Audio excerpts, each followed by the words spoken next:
If you're looking for exclusive content, please don't look any further than joining the Trap Talk Patreon family. Some of the best reptile keepers in this industry are part of the Trap Talk Patreon family. As soon as you join the Patreon family, you connect to a Discord. You can also tap into an Instagram group chat, connect with some of the most diverse keepers we have in the reptile hobby today. Shout out to my Patreon members and be ready for Trap Fest 2026. It's going to be one of the biggest events yet. Find all information again in the very first link in the description below. And again, thank you so much to all my fellow Patreon members out there. Cheers.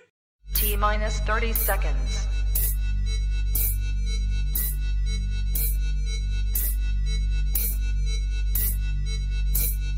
T-minus 20 seconds.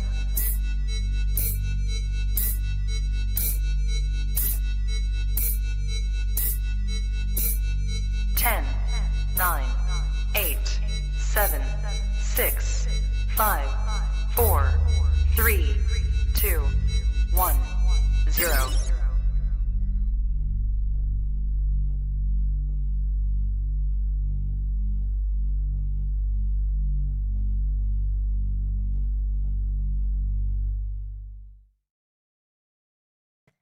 Trap Talk Reptile Network, the coolest reptile network in the world. This is episode 758. Let me say that one more time.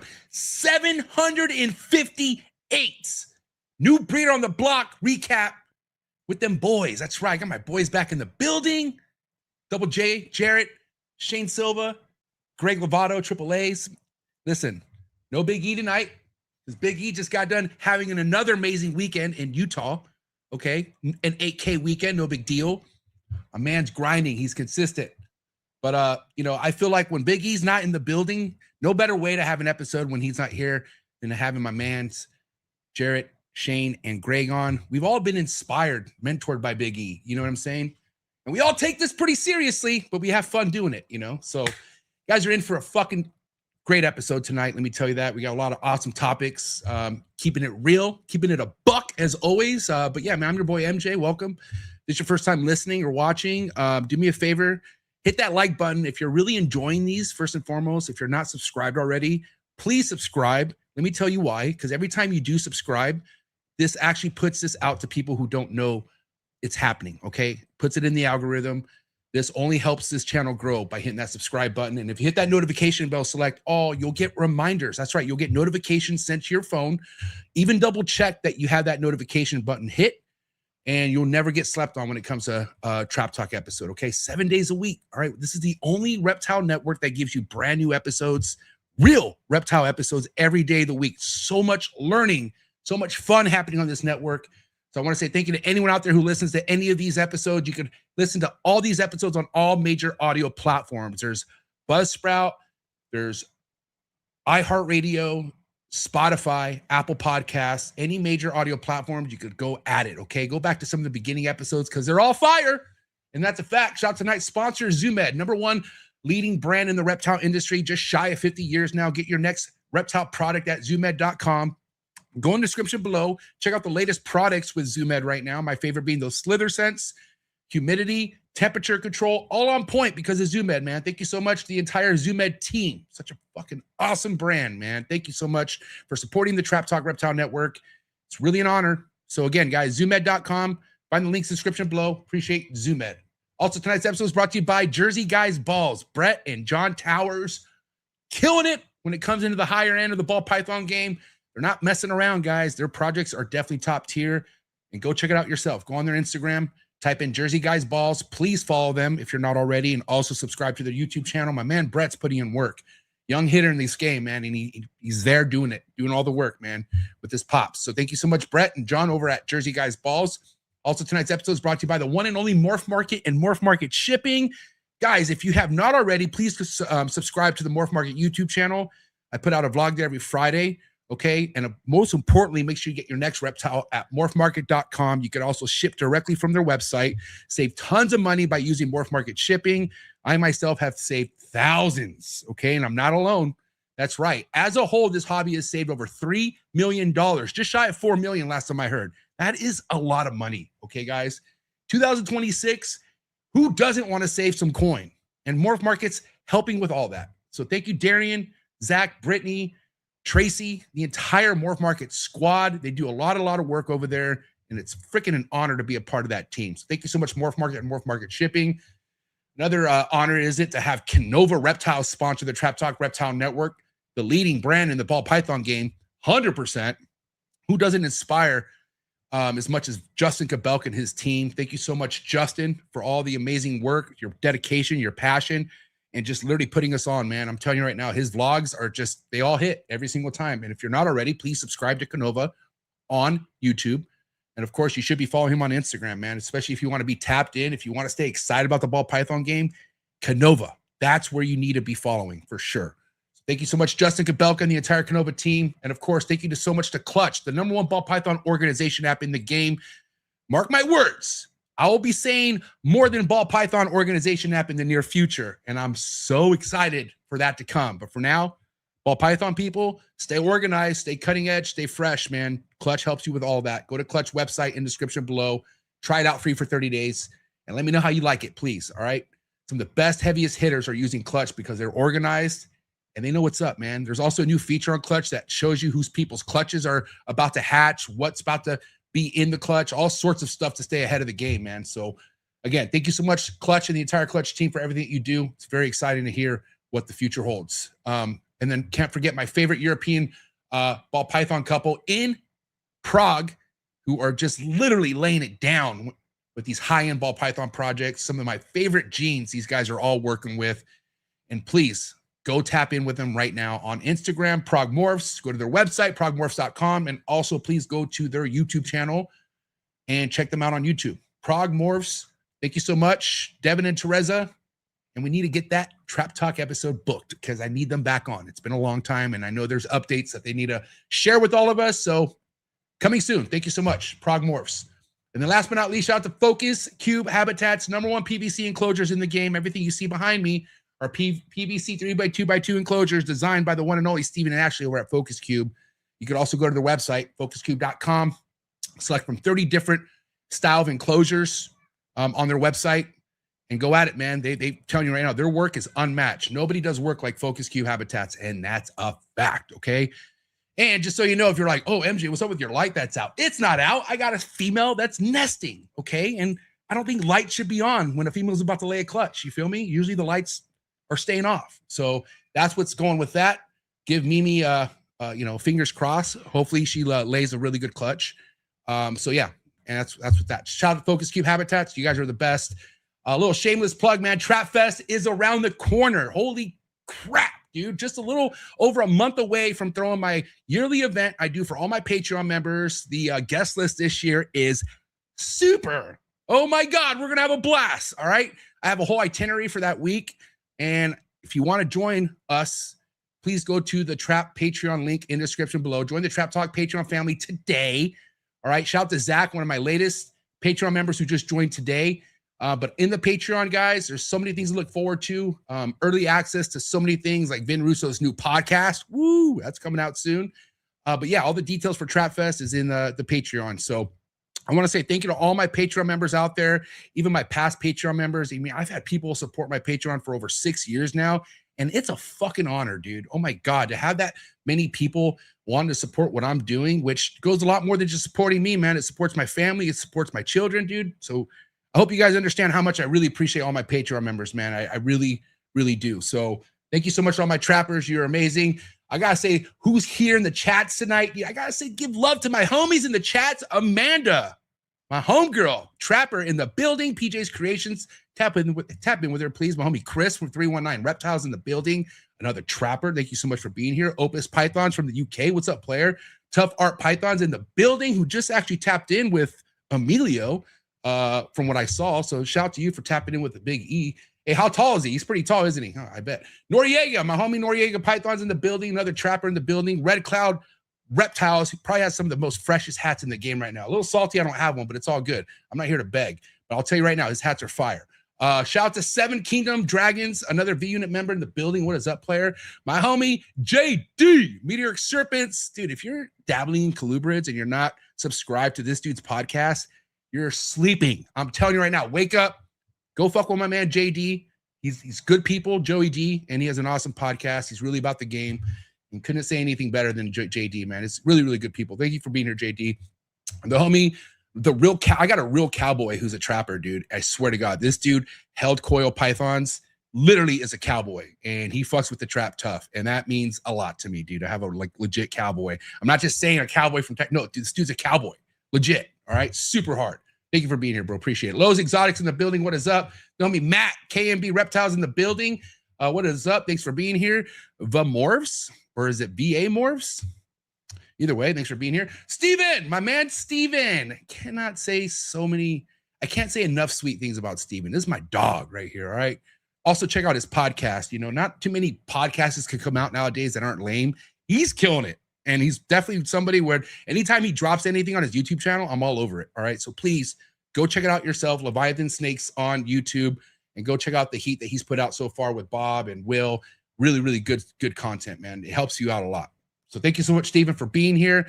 Virgil in the building, what's up? Thanks for being here. Julie, what's up? Thanks for being here. The homie JQ, my dog JQ in the building, another V-Unit member, man. So yeah, appreciate everyone who's here tonight, man. Keep the energy in the chats up and going.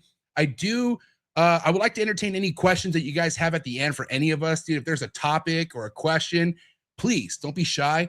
Let it out on the live chats. If you really want to get my attention, drop a super chat. Like super chats, I don't miss those. I'll tell you that much. So thank you so much for all of the support.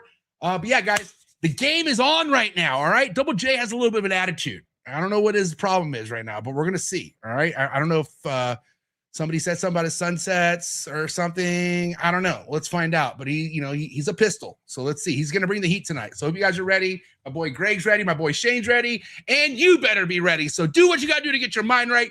And do what you got to do to stay hydrated for episode 758. Newbie on the block with them trapper boys. The homies in the building. Let's go. Good.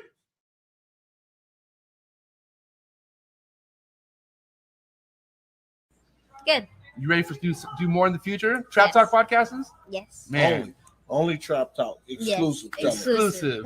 Oh. So stop calling us. Rub the spot, get the club to pop. When I come up with the crop, God love it or not. I'm hot from the hop to the rub the spot, get the club to pop. When I come up with the rub the spot, get the club to pop. When I come up with the rub the spot, get the club to pop. When I come up with the rub the spot, get the club to pop. When I come up with everybody, we do it. Everybody, we do it.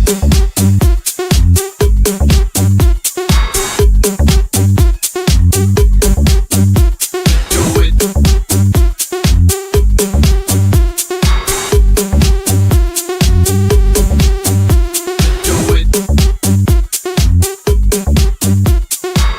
Do it.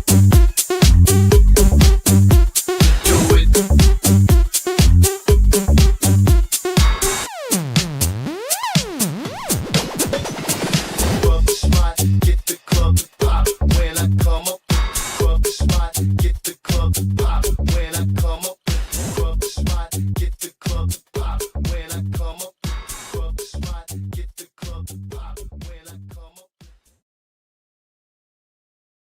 And we are live. Damn, boys, back already. I love it. I love it. The boys. What up? What up? What was that? Double J, what'd you just say? I said boys. I love you, Double J. What's good, fellas? Listen, excited to have you back. I don't know. When Big E's not around, I'm like, dude, I gotta think of a really good fucking episode. And I'm like, why don't I just bring the homies back on again? Because that was fucking fun. And so here we are. It's fucking great to have you back, man. I don't know what your attitude's all about, Double J. Hopefully we get to the bottom of it tonight. But What attitude?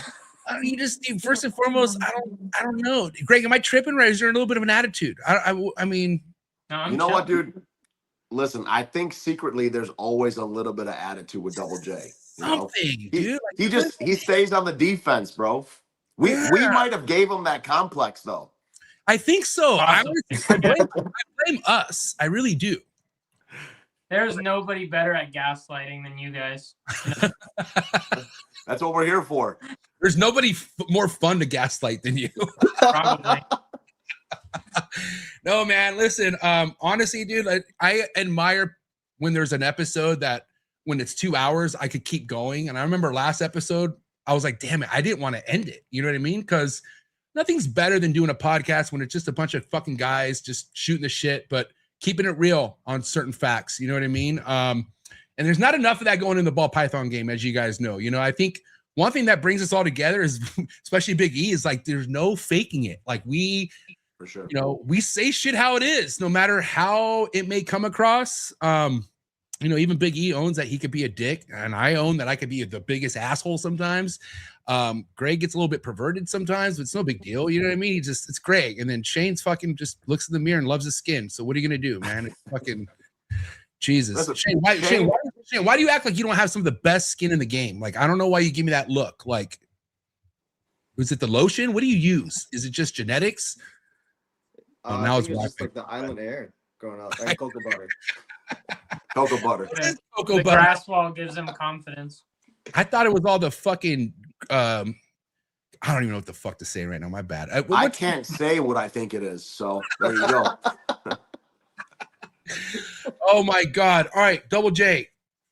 What's cracking with you, buddy? Let's see, because you're in SoCal right now. I want to bring up a topic right now, and I don't feel like I'm coming at you, but I know what's coming. No, hold on. I feel like this is a good topic because, you know, one thing that took me a good amount of years to figure out is like, am I pairing at the right time? We live in SoCal, and we're inspired by a lot of people who don't live in SoCal. So sometimes you do things other people do in a different area of the country. But let's kind of talk about where, and this is going to obviously relate to all of us, but like knowing when and when not to pair.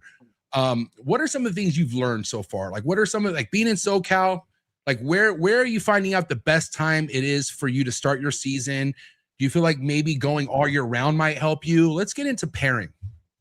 So I think you're right. I think the people I learned from initially, they start pairing at the end of, you know, October, like Halloween or November 1st.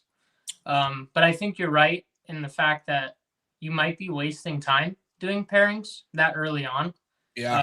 I didn't notice many locks at all, right? So when I think back, it's like, you know, maybe I was wasting the male's energy, even though the males, they're only going to one or two girls. But then again, it could be stimulating some sort of early follicular growth.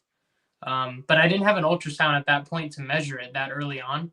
Yeah. The first time I ever ultrasounded was a little over a week ago. And most of my girls were at around 12 to 14 millimeter follicles. So you got to think from a week ago all the way back to January, 12 millimeters. That's not much. So I think you're right in that I could start in January or February and probably see the same results. Because this is what was happening to me. You know, before I started realizing, like, holy shit, maybe I shouldn't pair right now. Like, I would get locks. I would get like 7 to fucking 8 locks, but then it would stop. Like the breeding would stop, and then I would think like, oh, maybe she's gonna ovulate. Never happened. And I had that happen for a few years where I'm pairing, I'm seeing action, but fucking nothing happens. And that's because if that male is smashing that female with no follicles being developed, it's useless. You're literally wasting locks. So in your sense, by not seeing any breeding action, that's better than seeing breeding action and nothing happening. Because one thing, and we'll get Greg and Shane's take on this, because they've had clutches before, but with chondros, dude, I have males that will, regardless what's happening to the female, they'll lock that female, and if they're over it, they'll stop. And then sometimes they'll stop at the wrong time where it's like, dude, this is where you need to be locking. And I had that happen with the emeralds. Greg, how many clutches under your belt now, Greg? I know you haven't had a shit ton, but you've had a few at this point, right? Last year was my first season actually producing, and it was 9 clutches. Okay, that's a good number. Like, especially as like some of your first blowout year, 9 is a good amount of number. Shane, you've had about 9 or 10 at this point, right? Somewhere around there, yeah. So can you guys maybe speak on this? Like, have you ever noticed a male just locking this shit out of your females and then you see nothing afterwards? What's your guys' take on that? My first season, the males I had, they were just locking like crazy, and I noticed most of them just nothing happened. Yeah. So now I kind of just watch the females. I'll see like when I kind of notice they're building and get real hungry, and like all the little behaviors they do. I don't have an ultrasound, so I can't check their like follicle size. But I just watch the female more now. Yeah. Yeah. Did you palpate at all or no? Yeah. Did you feel them? I did that a little bit the first couple seasons. I don't do it now. I probably could try, but it's hard. That's how he got his skin so nice. I think once you know your animals, once you kind of figure them out, then you kind of. Yeah. I'm not gonna lie, that is a practice that takes time to get down, because when I was palpating like all the time, there were so many times where when I could finally feel it, I thought, okay, she's building, and then they ovulate, and I'm like, oh shit, like you're that far along. Yeah, you're catching it. I can't feel the small follicles. And shout out to Mark Bailey. But Mark Bailey could feel follicles and tell you where they're at. Like that's crazy work. But again, he's been doing it for 40 plus years. Justin's a big palpator, even though he has an ultrasound. That guy could palpate like a motherfucker. Stephen Cush can. So I will say though, Shane, it is good, especially when you know a female is gravid. It's good to kind of see what they feel like. Because again, when they are close to ovulation, you could feel them. You could actually count them at that point. The thing is, there's just a technique to it. Greg, have you ever fucked around palpating or no? Yeah, that's my buddy over here. That's basically what he taught me. You know, I'm not going to say that I'm a master at it, but I was able to feel when girls were gravid, and you know, a couple of them I guessed exactly right how many eggs they were going to lay down and stuff. So, Go ahead, Greg. What happened? Oh, I thought you were still talking. My bad. I thought Jared started talking, so I was gonna let him go. No, that's his attitude. Same. I watched back the last episode, and I saw that I talked a lot. So I figured today I'm gonna try and give them an opportunity to talk a little bit.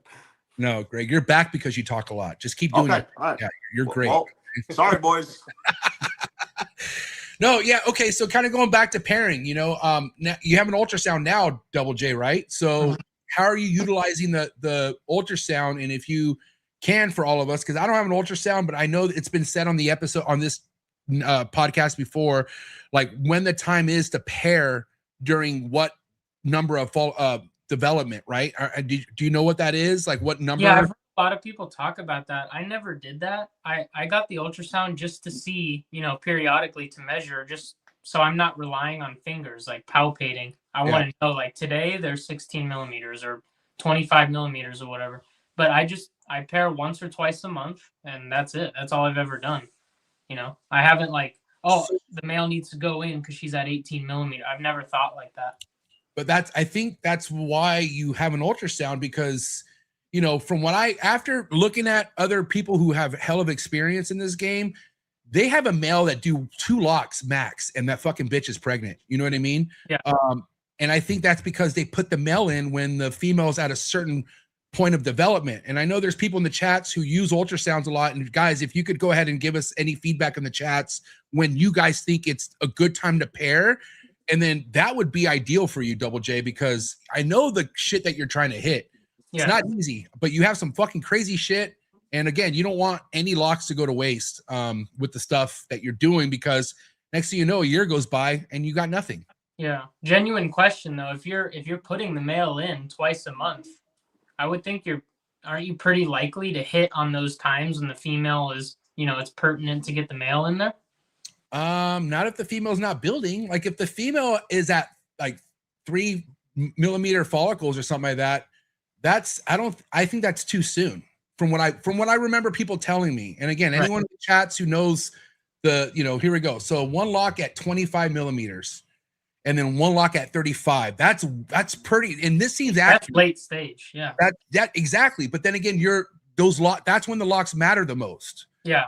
For sure. You know what I mean? Versus right before ovulation. Because here's the thing. This is what I was doing, and I only remember this because my boy Jacob, shout out to Jacob Civil Serpents, but he had an ultrasound when I was at the original trap, and I remember I would be getting locks. He came down to check them out, and they were at 12, 13. And I never got anything, dude. And even though they were getting locks at that stage, the males stopped locking at the stage that this guy's talking about, the homie Chris, where I think that matters. Yeah. But here's the thing, though. You could get lucky and get sperm that retains, which I feel like that's been majority of my luck is like, yeah, I got locks, and luckily the sperm was hung in there. Yeah. But it doesn't always work like that. And that's why, like, I remember for the most part, a lot of the ball python clutches I got, the males locked them 7, 8, 9, 10 times. Like there was a shit ton of locks. And, you know, I don't have a male going to 17 girls. That's never been my thing. But at the end of the day, it's like, dude, you got to know when you're wasting time and when you're not wasting time. And and I think it really doesn't matter if you only have one male to two females. Like you could just keep pairing. But again, like I'm trying to matter more. It does, yeah. And again, especially when you see fucking locks and all they do is keep eating and nothing happens. Right. You know what I mean? I have currently a super powerful like dreamsicle combo, and he went in with the yellow belly dream in January and he locked. This was January 20th. You lost me. You lost me at dreamsicle. I'm not gonna lie. He hasn't locked again though since January, and I'm like, well, fuck. What's the female do? Is the female blasting food still, or how's she acting? She was eating really good, never missed a meal with me ever. She's blasting food. About a month or two ago, she stopped eating for just a few weeks, like 3 weeks, and then now she's eating again. But she'll eat 2 or 3 rats if I give them to her. So I think now she's at like 13 millimeter follicles as of like a week and a half ago. But I know how quickly they can go from 13 to 25. So it's like I'm just hoping I can get another lock with him. I think the male is the problem, because she's dropping urates and scenting the whole tub, tail wagging, but I never observed a lock. It doesn't mean they didn't lock, but I didn't observe it. Is it the male or the user error here? I don't know. Because if the male locked, it means he did his fucking thing, but it wasn't at the right time. In January, that's what I'm saying. I haven't seen another lock after that. Right. He was in 2 days ago, but I didn't see them lock. I think what would have been good, because here's the thing, whenever you have a female smashing food and then she goes off food, that's a sign of something. Like that means something's happening. And I would But it was only for a few weeks, right? It was like 3 weeks. Yeah, bro, that's all matters. I mean, with chondros, they go off food for 4 weeks and ovulate. It's like clockwork. So whenever they turn off food, you want them to go 4 weeks and it's fucking game time after that. And it can't be different with ball pythons. I don't know if it's definitely not 4 weeks, because I've had a ball python go off food for 1 week and then she ovulated. So I've had them eat that much leading to ovulation. So I think it's different, but I'm guessing. And again, if anyone in the chats or Shane and Greg could touch on this, I think if that female's off food, that's when the locks really, really matter. Right. But it might be too late too. Because again, if a female's willing to eat the week of ovulation, that's crazy, because it's like, holy shit, you only went off food for 1 week, then you ovulated. So I don't know. Like at the end of the day, I feel like, I had a ball python eat after ovulation. Yeah. Dude, check this out. And this is another thing about what we do, right? Like, yeah, for the most part, stuff is kind of one-on-one textbook, but you do have some one-off situations. Yeah. John Irby said that he had a chondro eat the week she laid, which is like, that's unheard of. Like, there's no eating after ovulation for the most part, but he said his fucking female ate the week she laid, or the next day or something like that. It was something crazy. Yeah. So again, like I am kind of jarheadish when it comes to ultrasounds. I'm like, I'd rather not, but if you do have an ultrasound, this is how it could really, really help. And like Chris, what do you think though? Should I keep putting that male in there once a month and just I think you should be ultrasounding every 2 to 3 weeks. That's what you should be doing. I think you got to utilize the ultrasound more, because it's going to show you what's happening. And like you said, they could jump. Like they could go from 10 to 20 like that, And if you see that growth, that's when that male should be in there. Okay. You know what I mean? The thing is, dude, like don't you have a lot of first-time females that haven't gone for you yet? Yeah. See, that's another thing too. Like it's really up to them sometimes. We could have a season all we want, but we live in SoCal, bro. We don't really have seasons here. Like it's warm for the most part. Warm all winter. Like Greg and Shane have it made when it comes to seasons, because there's clearly a fucking drop. It gets super cold and they could feel that. It's tougher for us, dude. You know what I mean? So I would have to agree with Chris, especially right now, since you're trying to figure out your females. I would ultrasound every 2 weeks. Okay. Yeah, sounds like work, but at the end of the day, I think that's how you're going to figure out when these females want to go. And we talked about Miguel, right? Like Miguel's the only one I know in SoCal that has all his clutches December through March, which is crazy. But that's when all his shit happens. And then all my stuff doesn't happen until April, May, June, July. That's all my stuff. Yeah, they have eggs in June. That's on average. Yeah, and then let's go to Greg. Greg, so what is your season start for you? Like when do you feel like, all right, this is the time I need to pair, and then we'll get to Shane. End of fall or end of October, so beginning of November, essentially. Your first cold front. Huh? Your first cold front. Yeah, I mean, I mean, I'm in Chicagoland, so it's pretty obvious. That's where we have our big temp drops. I mean, granted, it was 30 degrees here last week, and now it's 70 today. So, you know, we have our ups and downs, but our most consistent is just follow the fall guideline, you know. Yeah. Big cold front comes end of October, and, you know, from there, it's go time. What about you, Shane? Because I know you were just stating that you've had males lock the shit out of females. You didn't get any action, but where did you feel like things turned around? And then, you know, also mention when your boa went, because I think your boa went in the springtime, right? Yeah, so the ball pythons, I think it works out better for me if I'm pairing some. I'll start a couple like early winter, but like mid to late winter, I feel like the locks made a bigger difference for me. And then they all usually, the babies hatch out in the summer. My boa went, I think it was May. Yeah, so late spring. May she laid? Yeah, I think she laid in May. That means she ovulated in February-ish, January. Yeah. Right? She was 3 months, right? It's like 120 days or something like that. 100, yeah. It was late winter she ovulated. I don't remember the exact day. I have it somewhere. Late winter, and then she went, I believe it was May or early June. Might have been early June. Greg, you don't rock an ultrasound, or you do? I can't remember. I don't, man. I don't. Are you considering getting one at some point?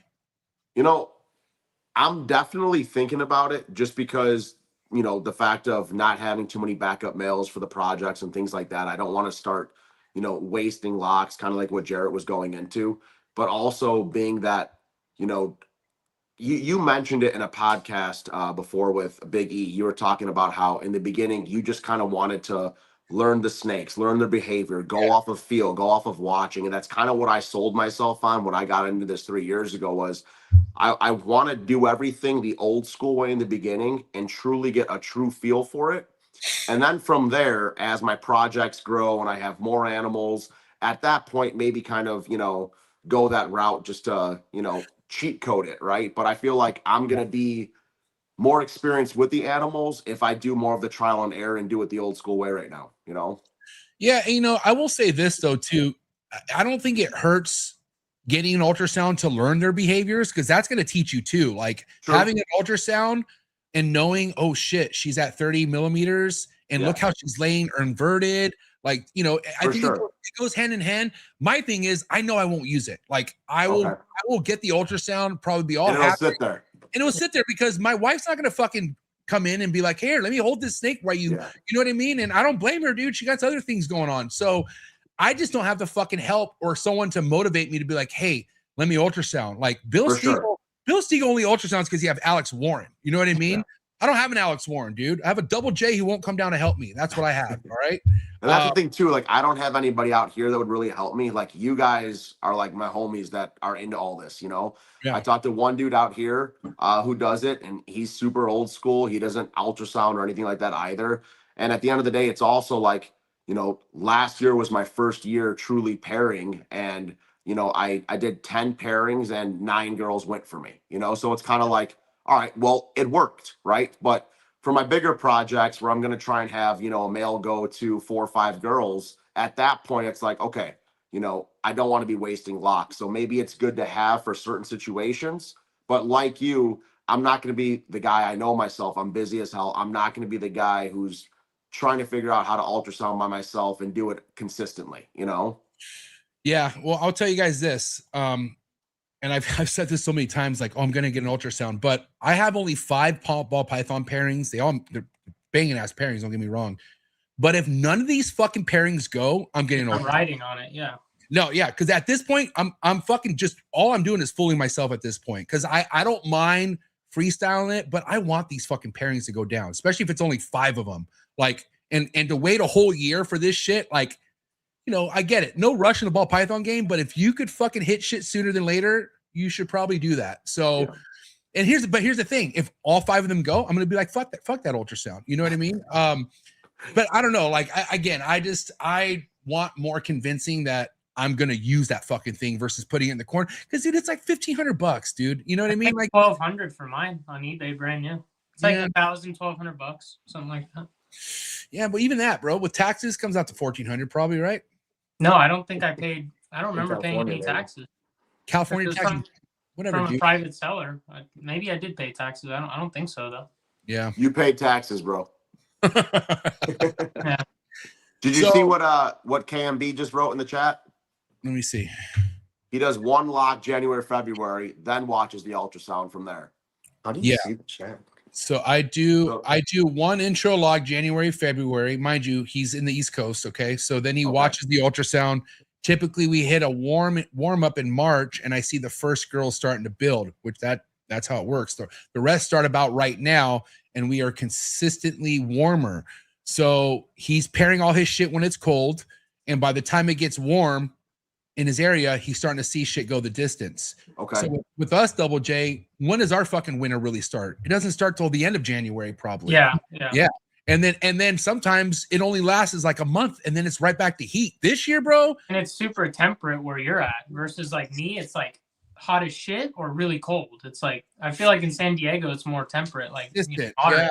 Well, I mean, this year lately too, it's been super hotter than normal, bro. Like we had consistent 90s here in San Diego in March, which March is supposed to be the coldest time of year for us. So, and again, like I kind of go on ambient for the most part, but this year I've been using the fucking shit out of my goddamn mini split because it's way too warm outside when it comes down to breeding. But even that, I feel like the snakes know how warm it is outside. Yeah.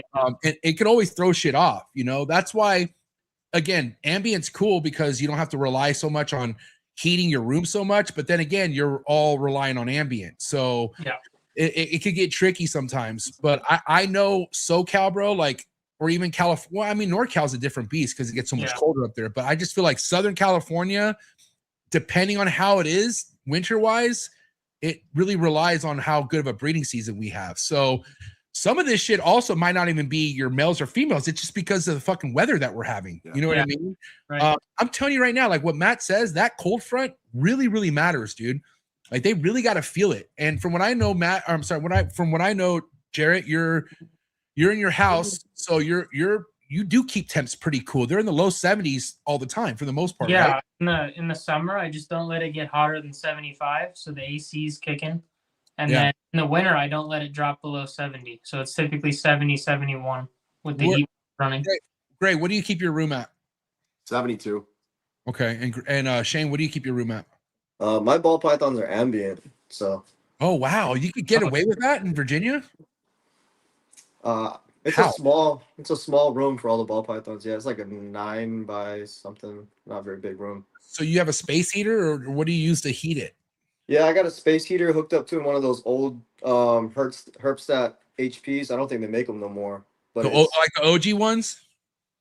It's like the high whatever. It's like, it goes up to like 1500 watts on one probe, so I can hook up a big space heater to it. And where do you have? So you like to get your room to get to up to what during the winter? I still my day temps. I don't change my day temps. They go up to about 82, 83 in the day, and I just let it drop.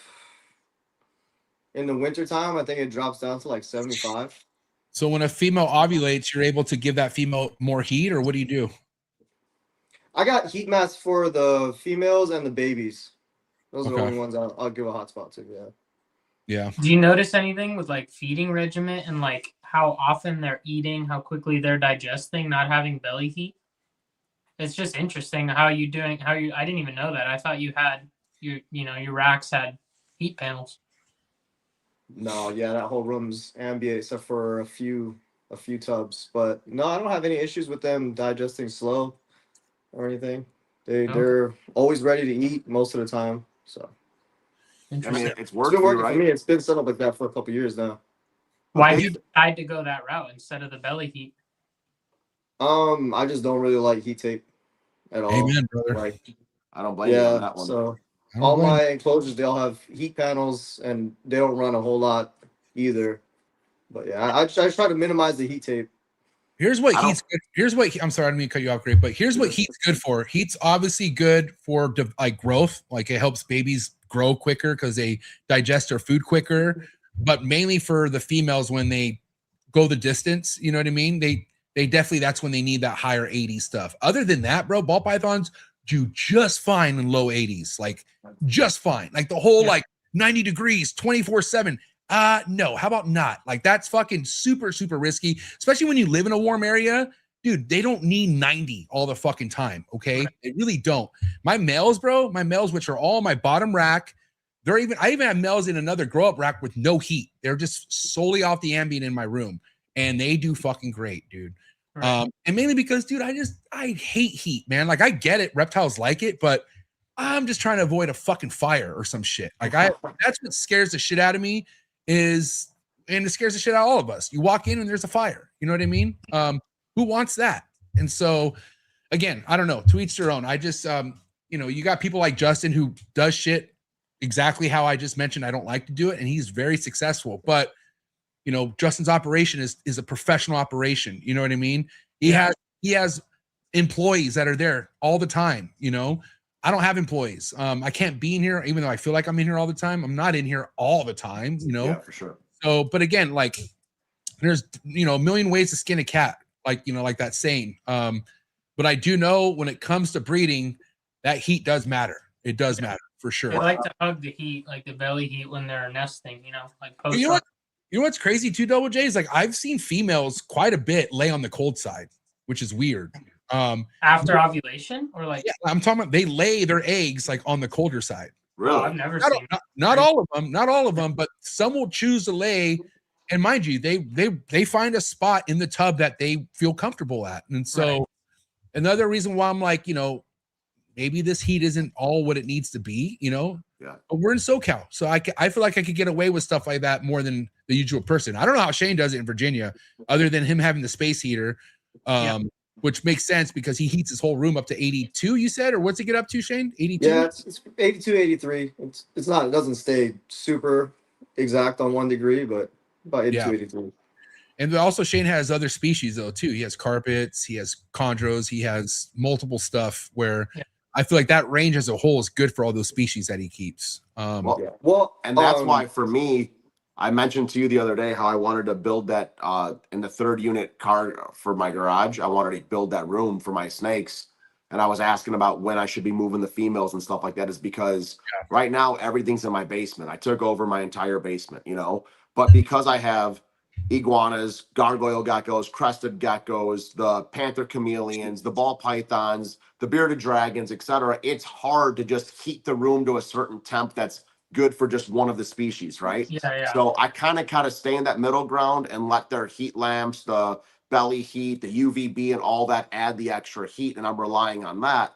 But I feel like if I had my snakes in a specific room and I could be more specific on the temps, I'm probably going to be even more successful with my pairings and stuff. So you want to move everything from the basement to your garage, or are you going to keep some stuff in the basement? I want to do the garage solely just the ball pythons. Okay, that's smart. I would do that. Yeah, because it's going to be warmer in that garage than it is in the basement. For sure. In the basement, it'll be better for keeping the panthers, because the panthers, you don't really want the ambient to be higher than 72 to 75, So they'll have their basking 85, but that's from their heat ball. But with the snakes, I mean, obviously I have their belly heat and stuff like that downstairs, and that's at 88.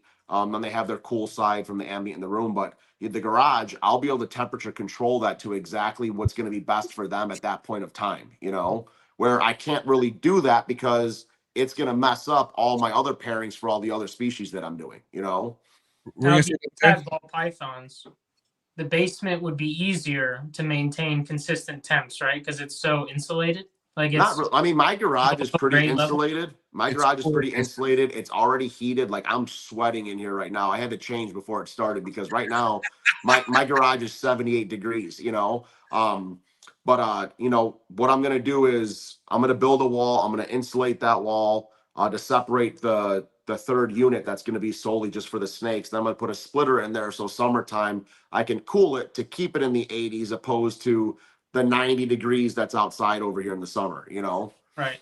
Yeah. And again, I think if you have a warmer or cooler room, ball python should be in the warmer room, 110%. For sure. Yeah. And then Greg, your chondro collection should be in the basement, just so you know. That's ideal. I'm telling you right now, that's ideal, buddy. Some of the most successful arboreal keepers we have in this hobby breed in basements. Not really? Joking. Yeah. Ed Marino, the fucking king of basins, all in a basement. No shit. Yeah. Yeah, and there's multiple other people too who just, you know, even Gary, you know, he turned, like, he renovated his basement into like a living space, but it's still at the bottom under stairs where he lives, and that guy fucking kills it. He has, I don't know how many species in the basement, but yeah, I would definitely, you're already on target with what you want to do with that. Awesome. How big is your garage, Greg? You're not devoting the entire garage to the ball pythons, are you? Or what are you? No. Just it's basic. So I have a 3-car garage, but me and my wife both. She has a full-size SUV. I have a truck. Nice. And none of our cars fit in that unit, so I'm gonna take over that 3rd unit, and I'll be able to fit a decent amount of animals in there. But I'm just gonna do the snakes. But it's definitely enough space. Fuck, I wish I had a 3-car garage, dude. Yeah. That would solve so many of my problems right now. Like, if God could just be like, here, MJ, here's a 3rd fucking garage, I would fucking be so happy. Like, damn, you're lucky, dude. Chi-Town in the building. I bet Michelle's happy that you're getting most of the animals out of the basement.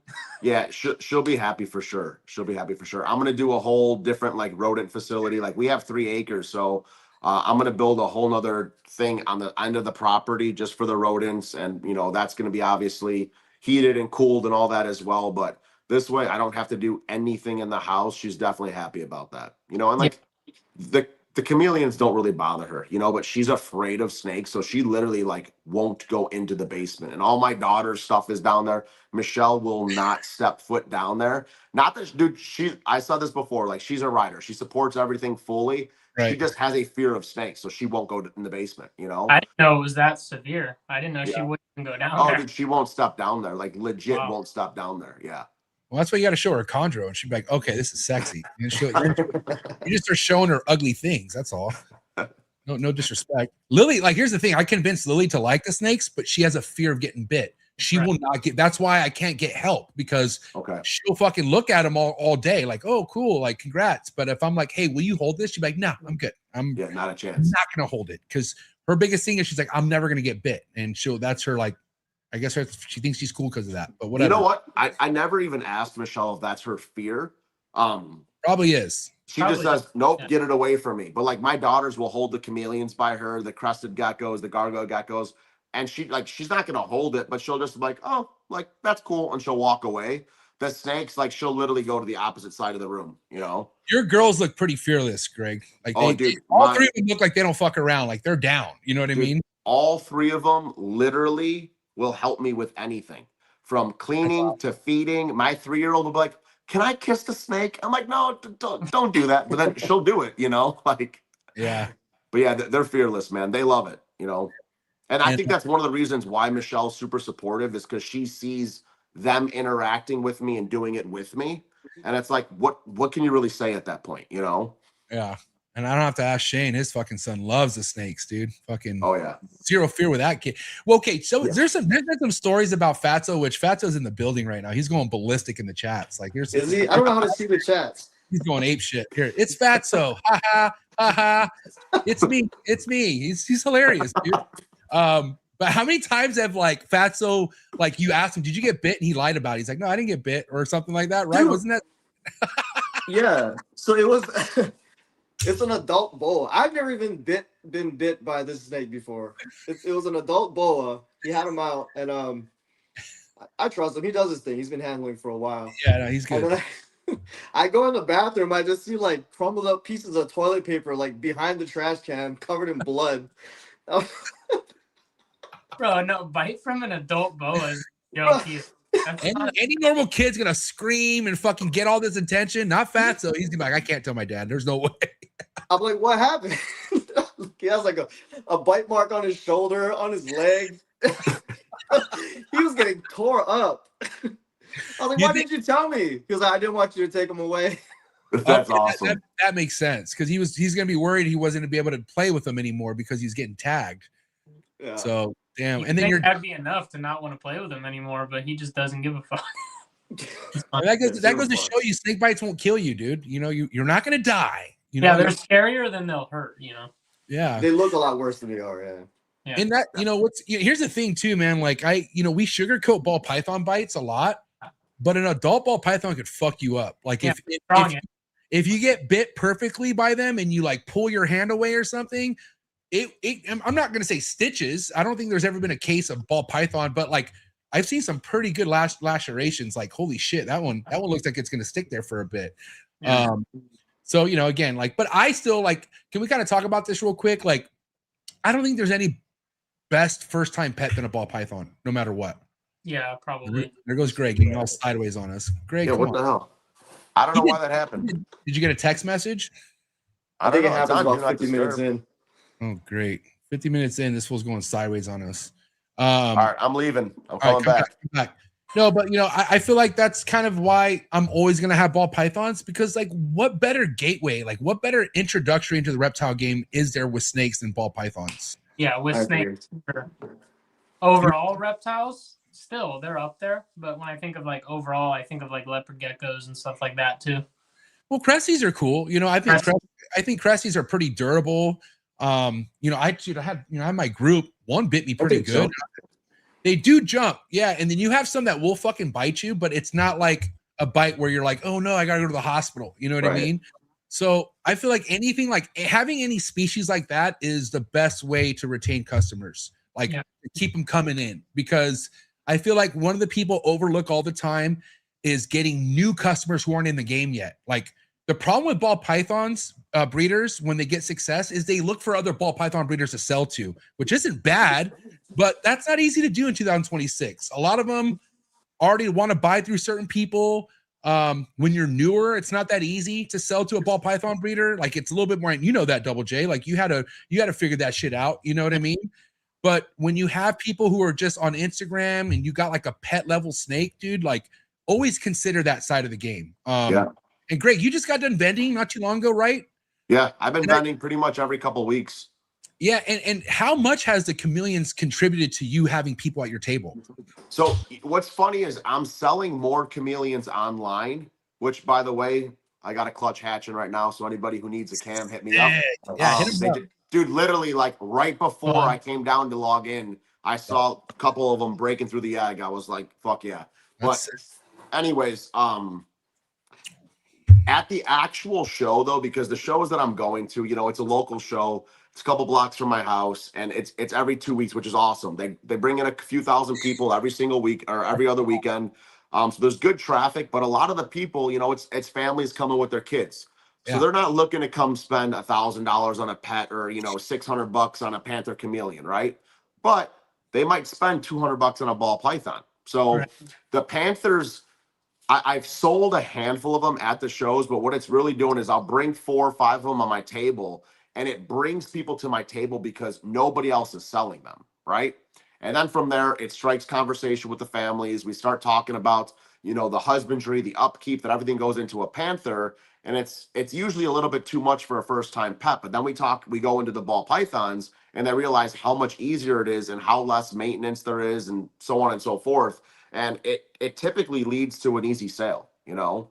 Yeah. Dude, they're a great entry animal. And that's one of the reasons why I still do a lot of pairings for the pet side as well, is because it brings new people to the hobby, and it's enjoyable. And, you know, me and my kids can go stand there on the weekend. We could talk to people, have other kids come up, hold an animal, educate them a little bit.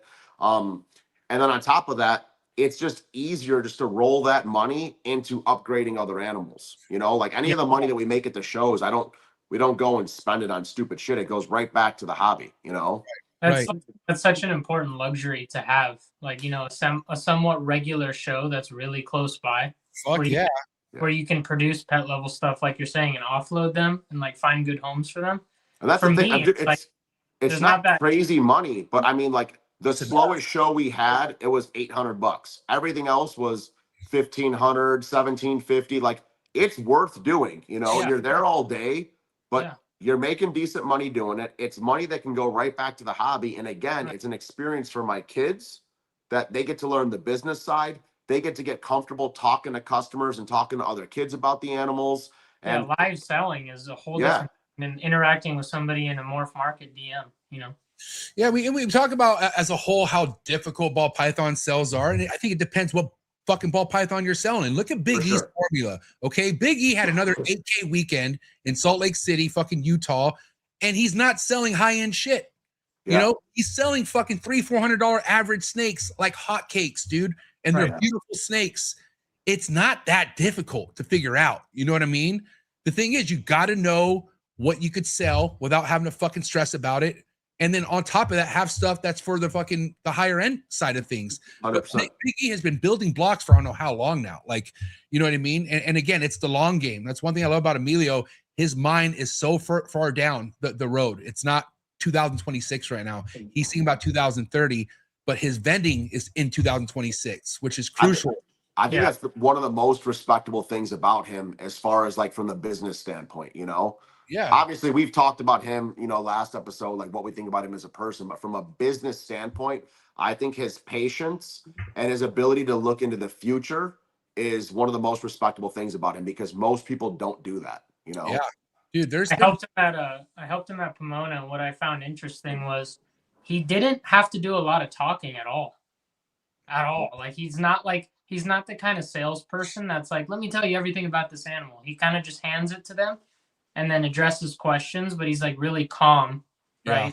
He doesn't get ahead of himself. But if you ask him, he'll tell you. Like if you ask him, he'll tell you all day. But he doesn't push. He's not a pusher. Right. He doesn't fucking like, you know, he's not a salesman type of, but he's very informative. Like if you got questions, he has answers all day. You know what I mean? But you're right. His demeanor's super calm and laid back. That's Big E for you for sure. I think that just came with slow down a little bit. I think that just came with time, though. You know, he's been doing this for 20 years.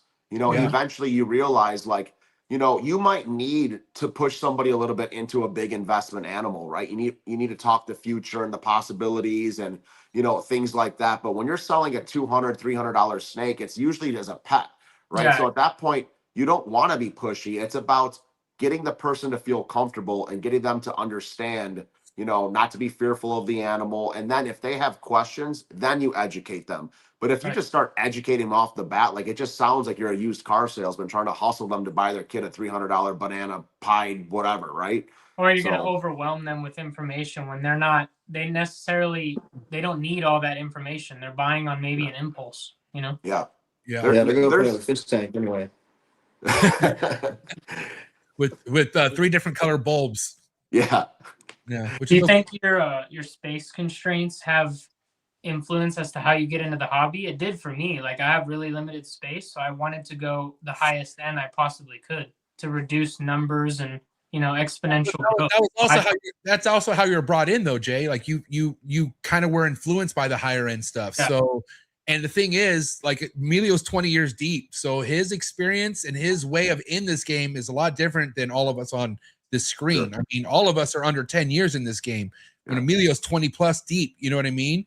But again, like you could easily do that formula Big E's doing, but you have a fucking full-time job, Double J. I don't think vending is on your schedule the way it is for Big E. Like Big E, he does this shit for a living. On top of the rodents, and you know what I mean? Like he has this formula because this is what he has to do. But the thing is, how many people have to vend and are still fucking sucking at it? A lot. Yeah. You have people who are complaining, bitching, but they keep going to the same show, vending, fucking tanking donuts, no sales. I mean, something has to change. You got to switch something up. Many people, though, that I think in this hobby, it kind of caters to people that are kind of more shy or like reserved. That's why they get into it, because they kind of just like fucking with their snakes, right? So when it comes time to like actually get face to face with people, they're still like the kind of person that sits back and lets people just look at their animals. But you have to get up and like talk to people. You have to dude, I see some of these guys, you know, dude, not even just at the local, you know, smaller grade shows, but even at Tinley, like when I walk past a table, I don't care what you have on that table. Yeah. If you're just sitting down, I'm walking past your table. Yeah. You know what I mean? Like I don't respect you as a producer. I don't expect you as a salesman. You know, like be up there and interact, you know? I mean, it's like you're not enthusiastic. It's like Greg. It's like someone saying, "I go to the gym 5 times a week, and when I'm at the gym, I'm on my fucking phone the whole time, just fucking ass taking up machines." It's the same shit. I'm not going to go ask you questions, obviously. You know, bro, again trying my best not to be so judgy, but I will judge the fucking shit out of you if you're at the gym on a machine staring at your fucking phone for I don't know how many minutes. You haven't done one rep. What are you doing here? They're doing nothing, dude. And that's the same fucking thing.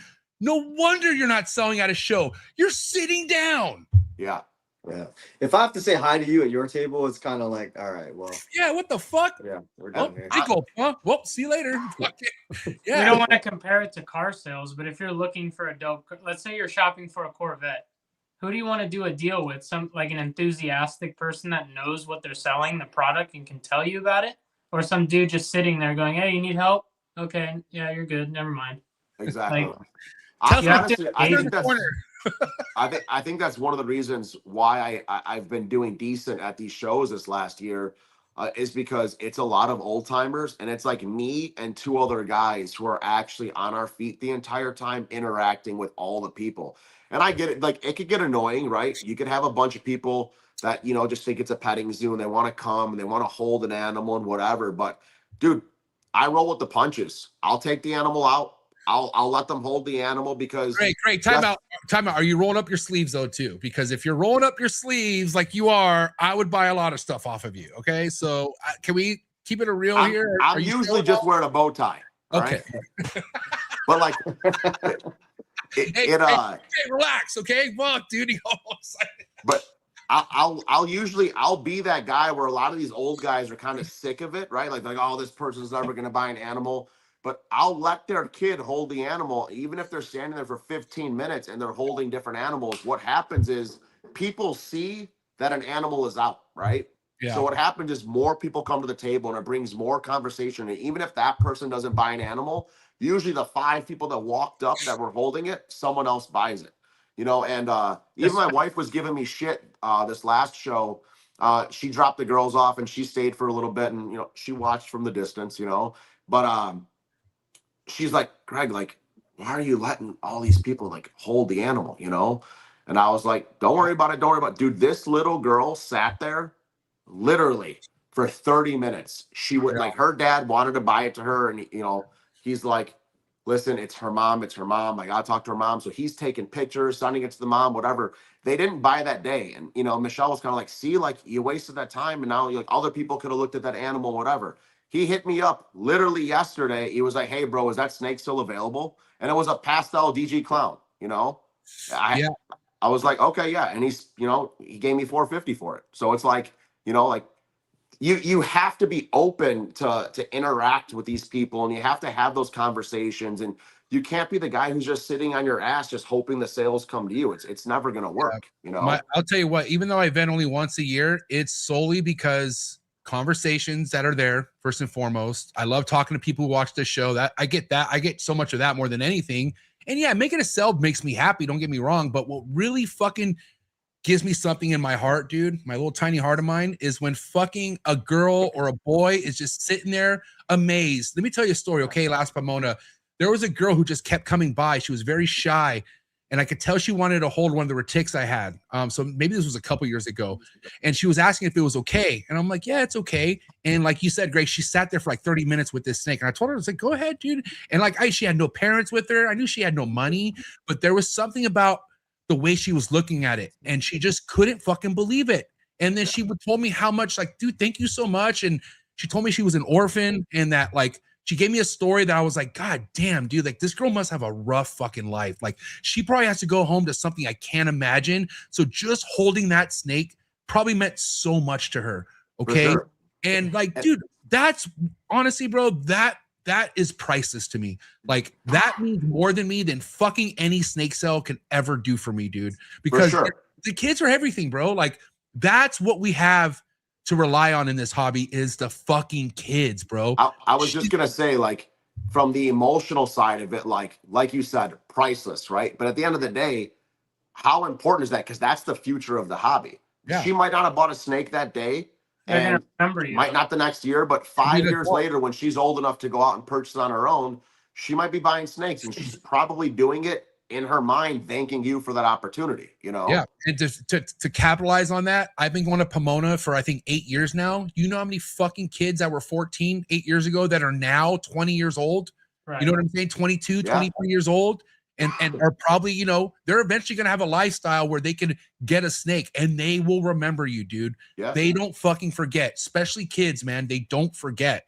I mean, we all have that story for the most part on this screen of why we keep reptiles. You know what I mean? I was literally just going to say, that was me, you know, like I had shit all my family lives in Arizona on my dad's side, right? So when I was a kid, I got obsessed with this shit real young. You know, out here in Chicagoland, I'd catch, you know, your little turtles and frogs, garter snakes, whatever. But in Arizona, like, it was a different world, right? Yeah. And my parents never let me have a snake, but my older cousin and her boyfriend were really into just reptiles. So they would take me to reptile shows, you know, once or twice a year. And when I was there, I would hold all the snakes. I'd end up coming home with iguanas and owls, you know, water dragons, whatever. It's my parents didn't care about lizards, but they would not let me have snakes. So literally it took until me getting married and having my own home to start buying snakes. But if it wasn't for me holding them and having the appreciation as I did as a kid at those, you know, at those reptile shows and having those opportunities, I wouldn't be doing what I'm doing right now, you know? Yeah. And again, props to my dad, dude. I mean, I would never do this as a husband, but my mom was pretty set on me not having a snake. And it was a Christmas where I got every fucking thing I asked for. I remember the RC car I got I forgot what Super Nintendo game I got. It must have been Mortal Kombat or something. And when I thought I had it all, here comes my dad walking downstairs with a ball python. That's and awesome. First thing I do is look at my mom's face, and I was like, "Oh, damn, he's in some shit." But because of that, bro, like, my God, that was one of the best Christmases. Probably is the best Christmas I could ever recall having. You know what I mean? Sure. And dude, yeah, like I said, it really goes further than a sale at a show. I get it. We got to put food on the table. And I feel like it comes, dude, but you got to have a bigger purpose. Like, it has to be more. It has to be more about the money, dude. And the thing is, it's like, oh, go ahead, Greg. What I noticed at a lot of these shows, and again, not just the one that I'm doing locally, but, you know, going to like the big expos, right? I feel like you can really tell the people, whether they've been doing it for 2 years, they've been doing it for 30 years. You can tell the people who truly have a passion for it and the people who are just doing it just to try and make a buck, you know? Yeah. Like, it's like writing on the wall. It's pretty sure. easy to see. And I think that's a perfect fucking entry to this topic. Like, what are ways not to look like a fool in this game? I would say for sure, don't make it about the money. That's one thing. Stop making it seem like you're here to fucking make some sort of return on your investment. Because first and foremost, you don't know what the investment's going to be in 5 years from now. Yeah. Okay. Let's say you're coming in and you drop 100,000. What makes you think you're going to make $100,000 in 5 years? You might, but you might spend another 200 million. You might fucking, who knows? But it happens if it happens. You know what I mean? I'm a baseball player, and I was always told, you don't go to the plate saying you're going to hit a home run. Just get on base. Just get the fuck on base. You know what I mean? It's a gamble like anything, you know? So many factors. Yeah, it's truly a gamble like anything. But again, like anything, I truly feel that if you're passionate enough about something, the money's going to come in the long run, right? Yeah. When you're not doing it with passion, number one, people are going to see through it. Number two, you're not going to fucking last. Okay. And that's any industry. Anything when in you're life. Truly passionate, people are going to believe in you. They're going to believe in the product that you're selling. And over time will come success. And then it's just that much more rewarding. Right. Because putting all the people that got in during COVID, because, you know, snakes were selling like hotcakes, and a lot of those people are gone now. It just kind of, you know, it showed the veil, you know. You know, and I truly believe those people, listen, you don't just buy a snake to buy a snake. Typically, you have to have a passion. It's not like a puppy dog, right? Like, there's got to be some sort of love for the reptile world, right? So I don't feel like a lot of those people got in just to buy an animal to make money. But I think it was an easier entry for them that they saw what other people were doing to make money. So instead of just buying a pet, they decided to be a reptile breeder. And there's a difference between that, you know? Yeah, I feel like some people definitely got in just for money. Right. But it wasn't just the COVID breeders who took the hit. Even breeders who were about the money before COVID got fucking wiped out, because guess what? That money grub shit that you had, that mentality, it's gone. Your whole 30, 40K at a Tinley that you're used to hitting, and now you could barely hit 5K, which I still feel like is a lot of money, first and foremost. Sure. For selling snakes, dude. You know? Selling fucking snakes. You know what I mean? But then again, these people had a way of doing things where the money was so good that once that money was fucked with, it wasn't worth them doing. And guess what? Get the fuck out of here then. Because they're animals. These are snakes, dude. First and foremost. Like, what are we talking about here? To that point, what I meant by that, Shane, because you said I think there was some that just got in just for the money. I'm saying you were bored at home and you started watching YouTube videos, you saw a snake, like, and you bought one singular snake, you bought it because one of the love snake, for it.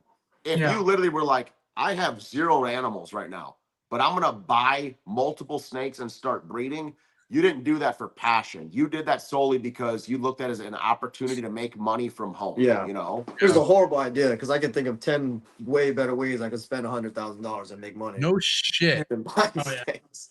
And the biggest eye opener for me is like people who are fucking not making it work in the ball python, so they're gonna go to another species and think they could pull that off. You know, like think about the ball python people going into chondros right now.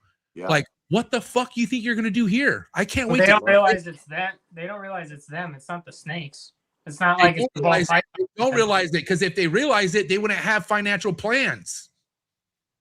You know what I'm saying? They wouldn't have a timeline on a return of investment. You know what I mean? Or they wouldn't be idolizing people who have put in decades of work and they say, well, hey, I could get 20 chondros and make a good living off of it. Oh, please show us how you could do that. Yeah. It's okay to set a framework. Hold on, especially when you couldn't even fucking hatch out a ball python clutch. What the fuck? What makes you think you're going to be successful in chondros when chondros have been known as the game where people throw in the towel because they aren't willing to take a loss. Go ahead, Greg. But why are these new people doing it? They're doing it because, oh shit, ball pythons are oversaturated. So you know what? I'm going to get rid of these. Chondros, I don't want to say up and coming because they've been around, but with social media, it's only growing. More people are getting into it now, right? They're getting into it though, not because they generally love that species better than one or the other. They're doing it because, oh, ball pythons is too hard to make money because literally there's how many new breeders per day, right? Just as many there's dropping out, but whatever. Yeah. You know, so they look at it as, all right, this is a new market. Everyone's starting to buy chondros now. So I have some time where I can be one of those top breeders in the next 3 to 5 years. But guess what, buddy? That's not how shit fucking works. Yeah. Let me tell you somebody I truly respect right now who has heavy hitter in the ball python game, dude. No blemishes in this dude's fucking ball python game.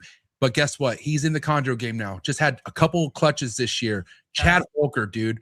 Okay. But Chad has been he's been interested in the ball python. I'm sorry. He's been interested in the chondro game for over 10 years. Okay. He's good friends with John Irby. I feel like Chad could have gone in a lot earlier, but he didn't want to. He took his fucking time. Okay. And because he took his time, he listened to a lot of Trap Talk episodes. He listened to his boy John Irby and some other fucking guys who are killing it. And he did it the proper time when he was supposed to do it. And now look, and it's like, dude, fuck yeah, Chad. Like, this is the way it needs to be approached. It's not something where, like, and here's another way not to play yourself and look like a lame in the ball python game. Coming in here and say you're gonna be the next Kabelka, okay, or the next Miguel, or the next Ozzy. What the fuck do you mean? Like, these guys have a branch on the ball python tree that just, you can't buy that first and foremost. Like, those people didn't see the videos of Justin in his mom's basement showing like his, basic combos at the time. Like, he had a trailer. He had ball pythons in a trailer at one point. You know, you know what though? Like, I think Justin's a bad example because it's easy just to be like, okay, well, like you just said, like people didn't see the videos of him in the basement. People think that it's more realistic because of people like Miguel. Someone like Miguel who got in 2000, what was it, 17, 18? Well, 2017 he started breeding. Okay. Yeah. So he started breeding in 2017. They're like, wow, he is a top name in the industry in literally under 10 years. Yeah. So to people, now it's realistic. They could go and they could see the videos of Justin doing it 20 years ago in his mom's basement and be like, oh shit, that was a grind. They look at people like, people don't know Miguel's background though. You gotta look like Miguel. For sure. I'm getting there, but people look at it as, wow, if I just invest enough money like Miguel did, I could be one of these top guys. But guess what? Even if they have the money, I don't give a shit. You're a trust fund baby. You make $500K a year, whatever it is. That doesn't mean that, number one, you have the passion. Number two, you have the people skills. And number three, you have the business experience. Miguel had all of those things, right? Yeah. And he hustled. Are you going to put out the content that he was? Right. And if you are, is the content going to be just as good? Here's what you put into it. It's still a fucking gamble. Here's what a lot of people don't know about Miguel. He was very broke at a certain point in his life, like living on his sister's couch. Okay. Yeah. The dude has a story. Miguel has a fucking crazy story, but things happened to his life where he was able to elevate and evolve every time, you know? And the thing is, Miguel got where he's at because of his work ethic. Yeah. I mean, Miguel's the reason why I travel so much. I saw that that's all he did in the beginning. Go to NARBCs, go to Barczyk's place, go to Florida. Fucking, he literally invested in going face to face with these people. Yeah. Okay. And that's how you really establish relationships. That's why I was kind of bummed when you didn't say hi to me at that show, Greg, because I was like, God damn it, we got to meet. No, I'm just kidding. But I'm serious, bro. You were on camera, dude. I'm just fucking with you. But really, I'm pissed off at Double J. Let me tell you why. Because this fucker was at Big E's table the entire time until my dad came to me and said, hey, do you know this guy? You should meet him. I'm like, who? And I'm like, oh, Scale Nation? How come you haven't stepped over to my fucking booth once? And we're at the end of the day. And he came over like, hey, man, your dad's cool, but I don't know about you. I don't know about you, man. I'm like, what the fuck, dude? No, I'm just kidding. I love you, Double J. But dude, seriously, dude, like linking up, seeing people face to face. I gotta tell you, one of my favorite moments of last year's Trap Fest was fucking Shane and his son pulling up. I mean, that really, because I know how crazy Shane's life was at that time, and this motherfucker pulled up, and he pulled up correct. A fucking pink cowboy hat with booby tassels on it, and he had the eagle. Okay, the eagle was such a hit at the party, dude. Dude, honestly, man, like, Shane knows one of the things I love him about most is like what kind of dad he is. And, you know, to see his son there, who was fucking just one of the life of the party, first and foremost, dude. But you can't really go far in this game without linking up face to face with these people, dude. Like, if you really want an imprint in this game, go travel. Like, get out there to somebody you fuck with. Doesn't have to be a show. I mean, people literally come to San Diego just to come see the Trap or come visit Miguel, or, you know what I mean? Like, people in Japan do it all the time, in Germany and other, like, and then vice versa. Like, you got people who go to Europe just to go link up because it takes everything that much further. But you got to crazy. You know what's crazy is, like, obviously being involved in other industries, like, people think this is a big industry, but it's so small, you know? It's not that big. It's big, but it's not. It's super easy to build relationships and to network with people in this industry, even though it's growing. Like, when you compare it to like the fitness industry, right? It is so minuscule.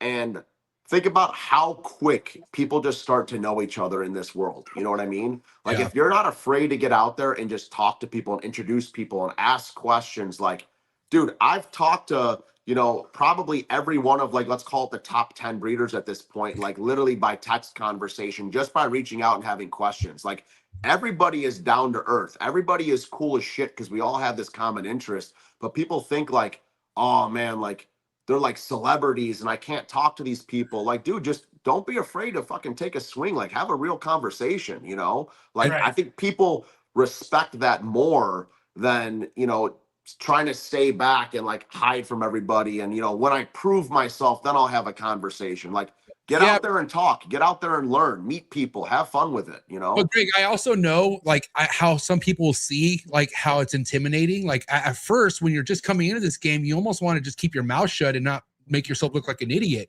And I was, you know, as shy as I don't seem, dude, Miguel is the reason why I became so outspoken, because he fucking flew me out to go see Barczyk and meet Barczyk in person. And I thought I would never meet Barczyk, okay, let alone like become good friends with him, right? But it made me realize, like, dude, these are all normal fucking people. Like, they're just fucking normal dudes who like reptiles. Like, but that's my point. That's exactly my point. Right. But I feel like that trip is what made me realize that. That's why I feel like, dude, make the effort. Like, go out and speak to these people. It's not that deep. They're fucking chill ass people. They just happen to make a living off of it. I think that's why I was kind of hesitant to like approach you at the table, because there is here we go. There is an intimidation factor. Like, I've been watching for a long time, so like approaching someone, like, enjoy their content and watch and look up to, it's intimidating. Like, but hold on. When we had the relationship with WWE, what happened? It all. That's when you first start talking and you start. So.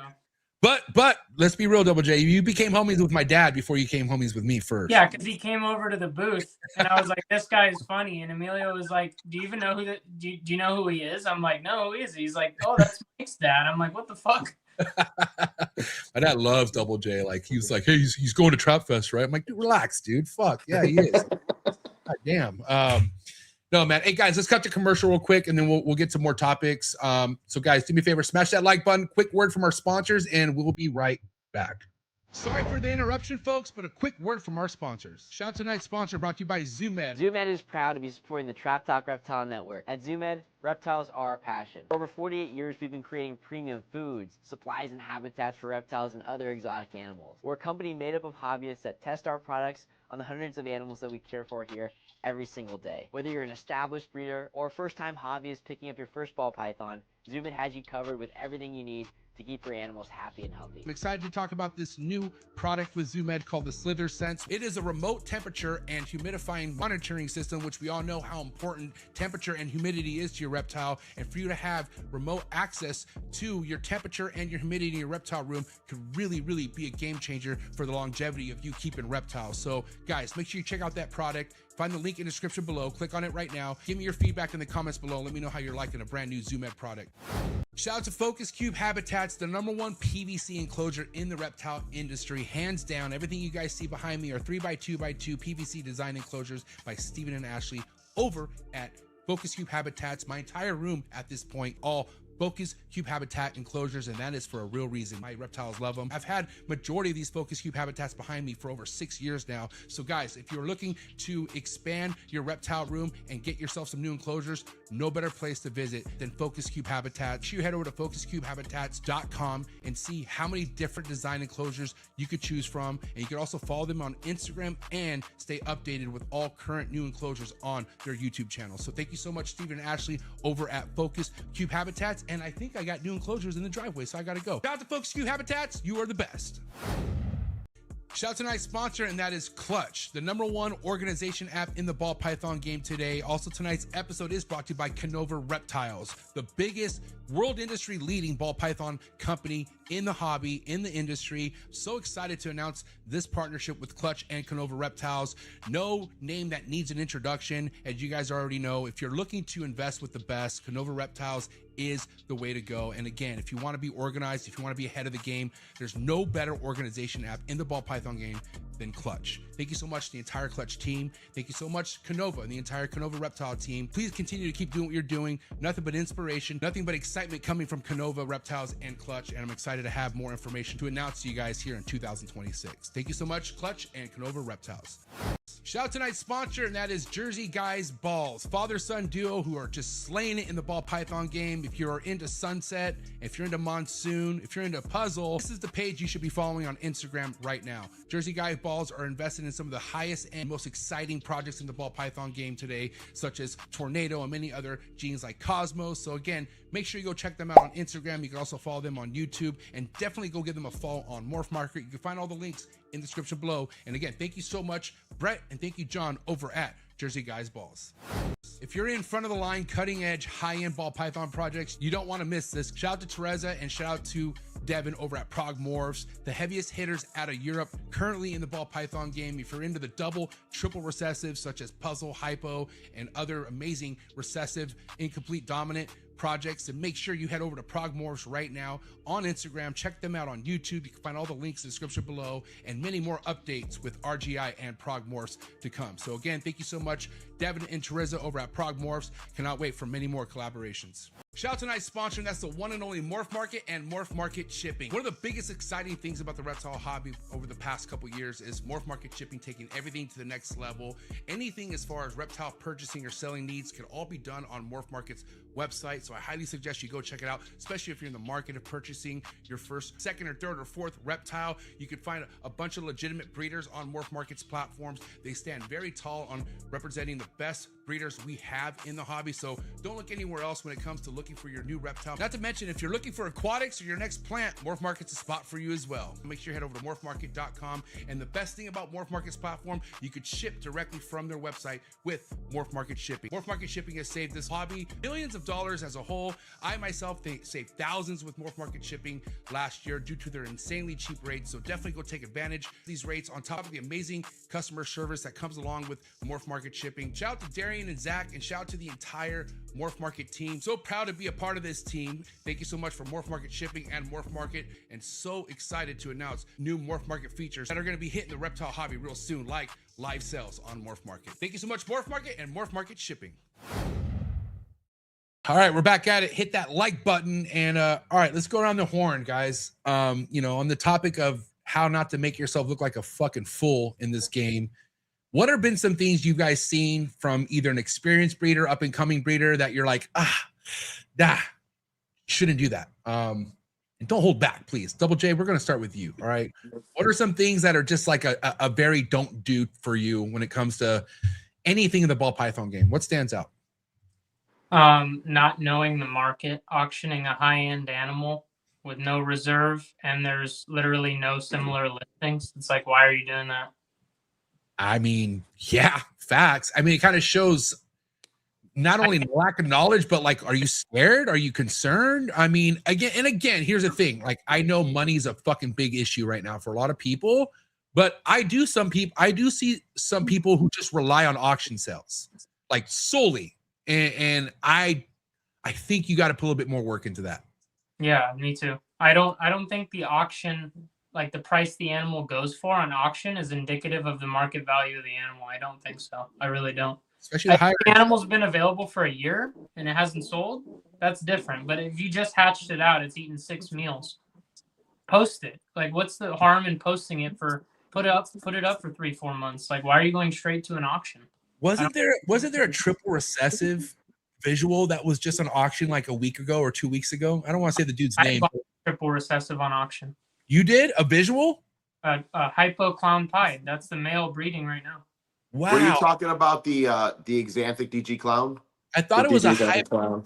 Okay, I thought it was a hypo DG clown. Well, there was one of those as well, yeah, and it went for like $3,700, dude. And okay, realistically, that's double that price at least. Isn't that a $10,000 snake? You would think. I mean, so that seller had it listed at, I believe, $8,000 the week before, and it didn't sell. And then they put it on there and it went for $3,700 when, you know, fucking dude, there's people selling, you know, DG clown het hypos with some incomplete dominance in there for $4,000, you know? So at that point, I mean, I think that person either A, hit multiple of them and was just like, I need the cash to reinvest in some other animals to grow up to pair this to, or they were like, hey, listen, like, I just need the money. They overinvested the previous season and they needed to make some of their money back. But I think that it was definitely a very desperate move. I think that it could have been avoided. I mean, I would have paid them more than that, just regularly. You know, I'm not going to lie, I bid on it. You know, go for between $4,500 and $6,000, probably. Like, yeah. The actual price it sells for, that's agreed upon. The only thing, because a price on an animal isn't a price on an animal until it sells, right? We got to see what people are. But I mean, there were other hypo DG clowns listed on Morph Market at the time for $8,000, $9,000, and $10,000, depending if it was male or female and how much weight was on it. You know, so to sell it at literally 50% the cost, I mean, like, desperacy, if you ask me. You know. Yeah, and again, like, to each their own, man. Like, you know, $3,700 it's still a lot a lot of money, but yeah, dude, it's $4,000 for an animal. I mean, you're not helping that project out at all. Yeah, you gotta know what you're getting into. Like, it's a smaller market for the high end stuff. Like, you gotta know it's not everyone's just gonna come on and buy $8,000 snake. You gotta wait for that buyer to come by. Yeah. Well, and that's where I think a lot of people kind of fuck up is you know, they produce these high end animals and they expect them to sell immediately when they gotta realize the pool of buyers is so much smaller when you're trying to sell a $4,000, $5,000, $10,000, $20,000 animal. You know, like, not many people, number one, have that kind of bread to spend in the game, and number two, if they do, they don't have the experience to be able to attract the buyers if they do buy those animals or produce with them. You know, like, it's not like buying or selling a $400 animal or a $500 animal. It's a way smaller category of people that you're trying to target. So have patience with it, you know. And that's the thing. Like, the only time I could see someone doing that if they're like this, you know what I mean? Yeah.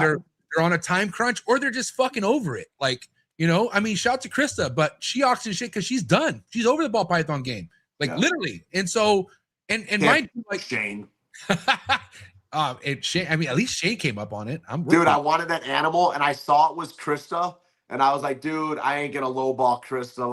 Let's let this thing ride up. And then I saw Shane was the one who got it. I was like, fuck, dude. Well, it would have went for a lot less if I didn't. For sure. Krista is also a banging ass career woman who's like, she's like, I don't give a fuck. Take my fucking ball pythons, dude. I'm doing all right over here. Yeah. And that's the thing though. Like, I get it. Some people don't care, right? Like, they're like, hey, listen, I understand this can go for double. I don't need the money. It's one less animal to feed. Let it go to a home that is going to do something with it. I understand that. But, you know, I think that the amount of people that are doing it out of desperacy, I think that could hurt the business, right? But again, I mean, you can't really stop it. It's the name of the game. People are going to do what they got to do, right? Right. Yeah. I mean, it's also opportunities as well as it could make a seller look foolish. I mean, there's double-sided blade. You know? Yeah. One man's trash is another man's treasure, right? Yeah. And again, man, like, even though that person who sold that $3,700 snake could have got double or more, maybe they weren't so hurting about the money. They're just, you know, at the end of the day. But then I'm like, how many of those do you have? Like, yeah, so I can understand if you have like 6 or 7 of them and you're like, fuck, I need to get one of these out. Okay, that's cool. But do you? The listing specifically said that they held, I believe they said that they held back 2 of the sisters. Okay. So he hit multiple Hypo DG clowns. There you go. But I mean, is that true? I don't know, you know. But at the end of the day, I mean, again, maybe it was the point where, hey, like, I have money to play. I held back what I wanted to hold back. If you give me some good money for this, take it. You know, I don't know. There's also the scenario of, you know, people wanting to sell that animal quicker because they're looking at another animal they want to buy. And they don't necessarily want to dive into their pocket. They want to sell this animal and take that money and buy something that they're looking at. Maybe he was only a couple thousand short of getting that snake that is really important to him. You know what I mean? So I think it's all situational. That's why it's like, you know, again, it's almost easy to judge, but it's a buyer's market right now. Like, go fucking snatch that shit up. If anything, I was just gonna say that. Yeah. I mean, like I said, it all depends. And what's crazy is the guy who did that, he has heat. The guy has awesome production. So maybe he just had some overstock that, like, you know, it's not going to break his fucking back if he lets it go for $3,700, which is still good money. Like, that's still good money. Yeah, not bad for doing no work. Okay. Like, when you sell someone at auction, you're doing very minimal work. Like, you're putting it up there, and next thing you know, bing, you get a fucking PayPal hit. You know what I'm saying? Yeah. So I get it. Greg, why don't we go to you, man? What are some like fucking pretty cringy shit that people could avoid doing that you see in the ball python game? I mean, I don't want to get repetitive, because like the episode that was one-on-one with you and me and Big E, you know, we talked a lot about this, but I think just not having your own vision and just kind of chasing everybody else. I think that's pretty cringy, and I think it hurts you as the individual a lot. But one of the biggest things that I would say that I see often is sellers not entertaining every buyer, right? Like, kind of just not taking everybody as a serious buyer because there's a specific price point, and you look at how long this person's been in the game, or you look at what they've produced, you're like, they're not going to spend this money. So they're very brief with you. They're not taking the time to actually have the conversation, when in all reality, you might want to buy that animal, but now you're not going to buy it specifically because that person didn't give you the time of day, you know? Yeah. And I think there's a lot of people that are quick to judge, you know? Yeah. I think vending helps you not be so judgy, because you got some people that look like they're not going to buy shit, and all of a sudden they whip out a wad of cash, and you're like, hey, I'm so glad it was nice to you. You know what I'm saying? But it goes even on online sales, man. It's, you know, don't click on the person's profile and see that they're missing teeth and be like, oh, fuck this guy. No, dude, people with missing teeth actually have money, just so you guys know. Right? Yeah, so, because they're spending it on snakes and not their teeth. Which is like, fucking wild to me, okay? Dude, like, but I see it all the time. Dude, I have people that will literally... I see it too. I've had people come in and buy training from me over $1,000 a month, whatever it is, right? And they literally got fucking 6 teeth in their mouth, or they got like, you know, their clothes that they haven't been washed forever, you know. But it's like, you know, certain people just prioritize certain things, you know, and that's fine, right? But, I'm glad the hobby's getting closer to, like, you know, the appearances are turning to be a little bit better as we were moving along. It's not as fucking, you know, I don't want to offend anyone out there because there's still a lot of people who are missing teeth in the hobby. But I'm just saying, like, we're getting better. There was an episode that Bob Vu did a few years ago that I forgot what interview or podcast he was on, and he specifically talked about how, you know, one of his visions for the industry was to change the stereotype of what a reptile keeper looked like, you know. Which is why he would show up to the expos in a polo and stuff like that, and let people know, like, hey, like it's not just the guy that has, you know, holes in his shirts and his hair's falling out of his head, you know. They could be respectable businessmen and things like that. And you know what? You are seeing more and more of it now, you know, like it's more clean cut than it ever has been, you know. Yeah. And again, and kind of going back to like this hobby not being so big, think about how much it's grown since 10 years ago. And because where we're at with social media, and guess where social media is going? Nowhere. It's going nowhere. So this little tiny fucking hobby throughout time is only going to get bigger and bigger and bigger. And we're going to get more celebrities in and bigger fucking, you know, people with bigger profiles out there to get into the game. So, and again, we always talk about like the potential of China opening up. Dude, think about that happens. That's huge. Rich. Everyone in the ball python game is rich if that happens. You know what I mean? We're going back to the early 2000s with that, you know? So it's kind of almost like you just don't know where things are headed, you know? And that kind of actually also go to how you look at people who are looking to buy stuff. Like, don't be so judgy. And it's a lot easier said than done. And I think it comes with experience, you know? But you know what's funny about the being judgy and the point I made about, you know, people like being hesitant to, you know, entertain a certain seller or a certain buyer. That actually happened to me yesterday, right? So I have pretty much my chameleon collection down to what I want it to be, right? However, there's one more bloodline I really want to introduce because I have some females for it. So I'm trying to get a specific male, and not all these sellers are like, it's more like the chondro game than the ball python game. Like tracking lineage in the chameleons is like super big, right? And I've been hunting for a specific male for this project, and I finally found it yesterday, and I hit up the seller, you know, and the seller basically, the first response was like, hey, you know, I have some other stuff to show you, just so you know, the bloodline you're looking at starts at $2,000. So why don't we look at some hatchlings from these clutches instead? And I was like, why would you do that? Would you just say to you? Excuse you? So you know what I did? I blocked the motherfucker. You know what? Like, you know what? I'll find another one. Fuck you, you know? So it's like, because of that, I don't care the reputation this seller has or anything like that, or the bloodline. It's like, the fact that you don't know who I am, you don't know what I'm willing to spend on this, like you don't know any of that, right? And the fact that that was the first thing to come out of your mouth tells me that you're just a bad business person. You have no people skills, you know? The gatekeeper. Like, or it's that, you know, like, hey, listen, I don't really want to introduce this bloodline to other people that I know are not buying it as a pet and they want to reproduce with it. It could be that, right? But at the end of the day, it's kind of like, well, fuck you. Like, who knows? I could have been a long-term customer for you, buying multiple several $1,000 animals from you, you know? Hopefully that guy's not in the chat right now. He's getting cooked. He's fried. I don't care. I'm not gonna say the name, because if he produces some fire shit in the future, I may end up buying some shit, right? I'll inquire. Hit him up from Michelle's account. Yeah, right. Just because the fact that like there are some rarities in his collection. But for that specific animal, I was like, you know what, dude? Like, it's rare, but it's not that rare. I can wait a year and it'll pop up somewhere else. You know, I have other shit cooking right now, so it's fine. But it's simple things like that I also see in the ball python game, you know? It's like people don't want to entertain a certain buyer based on how they look or what their experience is or who they roll with or anything like that. And it's like, you're only hurting yourself and the project that you're trying to fucking work. Don't you want to grow that project? They're making assumptions based on previous experiences with similar people. But you can't judge a book by its cover, they always say, right? That guy could be that one scenario where it's different.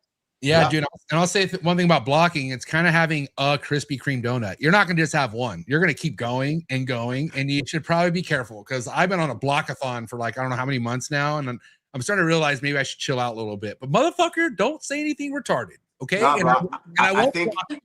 I think you're my spirit animal, dude. You know. Hey, do you think there's more? Do you think there's more gatekeepers in the chondro community or the ball python community? Oh, chondro community for sure. But that's changing because just like how like, you know, obviously there's social media, there's word of mouth. You can only go so far without telling people or giving advice or help, which, you know, that's why I get so much love about Trap Talk, because we talk about so much stuff with success, right? And that's normally not the thing with chondros. Like less information given, the better for the most part. Yeah. Can I ask you this? Yeah. Do you think that there's more gatekeeping in the chondro community now because they're seeing all the ball python people try and roll over and they want to protect it? Or has it always been like that? I mean, what chondro guys are doing is talking to each other saying, have you heard of this asshole? Like, and sharing screenshots and seeing how people are talking, and they're literally all agreeing, fuck this guy, he's annoying, we're not gonna sell to him. They're saying that about JJ? Something with a J, not JJ, but there's a J in it. I'll tell you that much for sure. There's a J in the initials. Okay, and I don't want to say what the other initial rhymes with, but I got a P. That's all I got to say. All right. But moving forward, yeah, dude, it's because at the end of the day, like, you know, shout out to Gary Scavino, but Gary said, dude, MJ, you want as many people in your tent as possible, but even he kicks certain people out of his fucking tent because some people just aren't worth dealing with. You got people with a sense of arrogance, a sense of like, you owe me this because I spent money with you. No, motherfucker, figure it out. And here's the thing with people that listen to Trap Talk so much, they still have questions. You know how much fucking advice has been giving on All in the Tree Tuesdays, and people still come to me with the same fucking question that we just discussed a week ago. So not everyone is able to retain information. That's why at the end of the day, you can have your best friend could be Greg Maxwell or Bill Stiegel. It doesn't guarantee success. You gotta fucking figure this shit out. And some of these people just feel like it's that easy just to listen to a podcast and I'm going to be successful just like that. Yeah, probably not. Okay. It ain't going to work.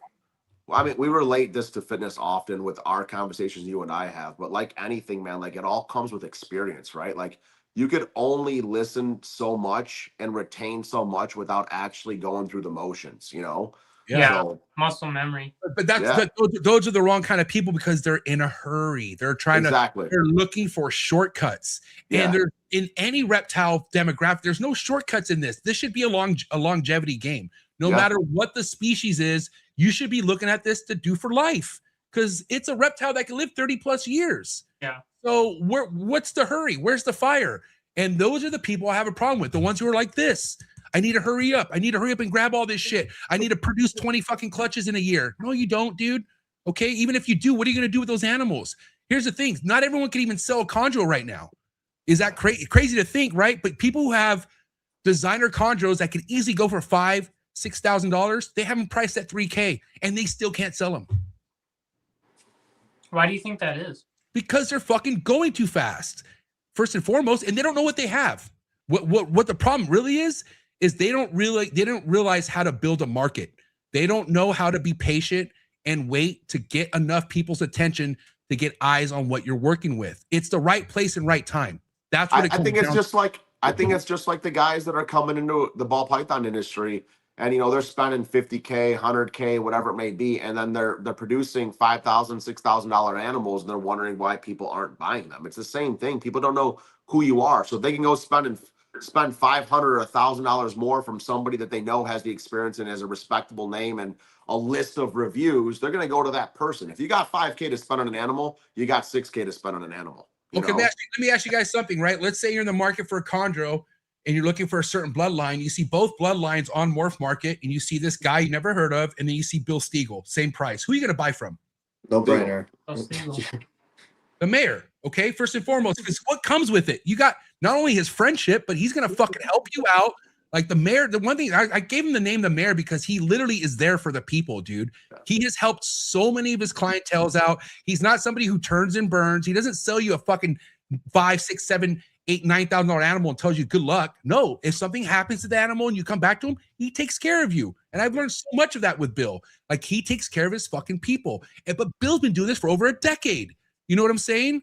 That's why he is the mayor, because he's built that reputation over time.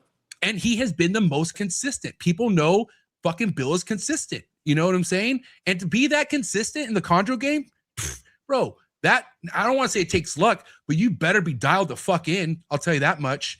And you know, I want to give props to Alex Warren, dude. Alex Warren fucking being his right-hand man has helped Bill so much because Alex really loves this shit. He's a fucking nerd. He's a ginger nerd chondro breeder who is so obsessed, and he knows Bill took him under his wing. Like, imagine getting fucking taken under Bill Stiegel's wing. You know what I'm saying? And he didn't do anything to fuck that up.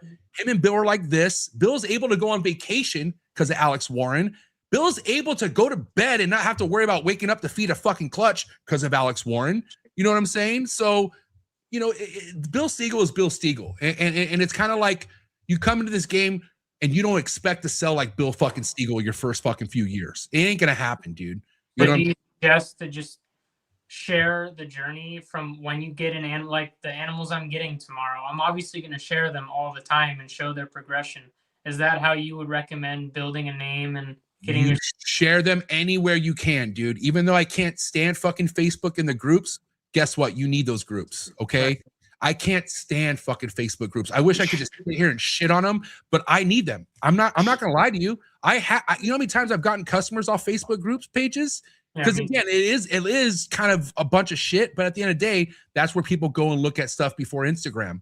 Like right. you sometimes have to go to Facebook to see shit that won't touch Instagram. I think that's because there's a lot more old school dudes still on Facebook, right? Well, yeah, I mean, chondro heads originated on Facebook. Like that's where it all started from. And then the late bloomers got Instagram. For me, Shane, it was vice versa. Shane, how do you feel about the Facebook groups? You look like you wanted to say something, dude. Poor guy. No, don't go there with him right now, please. We're still recovering. Well, you mentioned Facebook, and he went like this, and he just stopped. Well, because we're still recovering from the Miss Willie post. Okay, we're trying to fucking get our fucking spirit back up. Jesus Christ. But I think, like, you know, you're talking about Siegel like only being in it for 10 years, and look at the amount of respect he has. So the point of the conversation about people not making themselves look foolish in here is like, take your time. 10 years with something that you love is not a lot of time.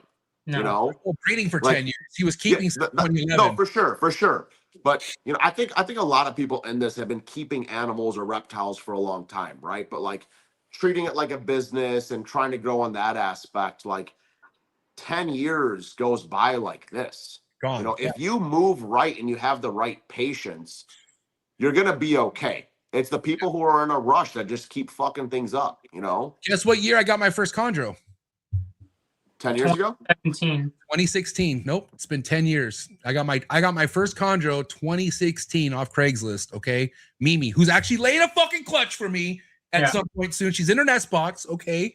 So that's how quick it goes. Exactly what Greg says. It's scary. It's unfortunate because when you're like me and you turn 40, you're like, wait a minute, 10 more years, I'm 50? What the fuck? Like, you almost want to stop talking about the whole many years thing. It sucks. I was kidding. 10 years takes a long time, dude.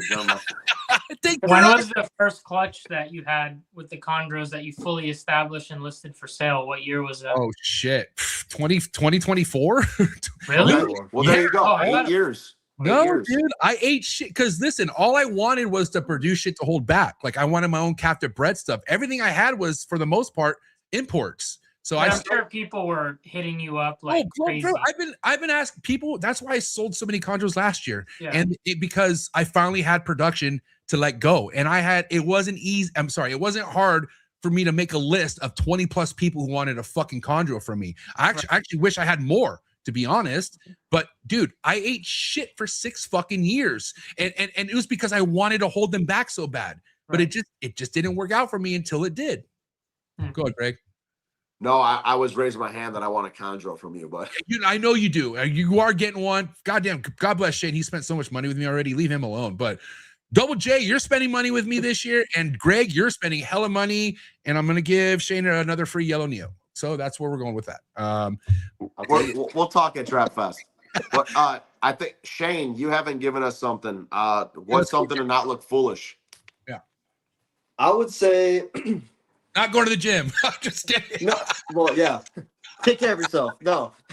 Overproducing to the point where you're you either you can't afford or you don't have time to feed your animals, and now you're trying to put out these like 100-gram 14 16-month-old snakes. You know what I mean? Like if you're getting too big to the point where you can't even take care of what you have at this point, it's not a good look for me. When it's more of a chore than a hobby, then what are you doing, dude? Yeah. Like if you're having to drag your knuckles to go to your fucking snake room, that's not the move, dude. Like regardless of how long you've been in. And that's a fucking fact, dude. We talk about people like Marshall, Gary, okay, who've been doing this since the fucking 90s, dude, and they still love this shit like they're brand new. But that's how it should be. Like, think of Marshall, who doesn't even sell anything. Like, you want to talk about people on my bumper to buy snakes, dude. The day Marshall wants to let go of a fucking snake, he should for sure retire at that point. Okay, I'm sure. 100%, dude. Is there a specific pairing? Is there a specific like animal you really want from Marshall? Like an albino. Yes, 1,000%. I want I'm saying just like designer to designer, not the albino stuff. Like specific pairing. I want his tiger stripe shit. That's head albino. That's what I want. I want that. And God damn it, Greg. And I didn't do anything, bro. That 50-minute mark again.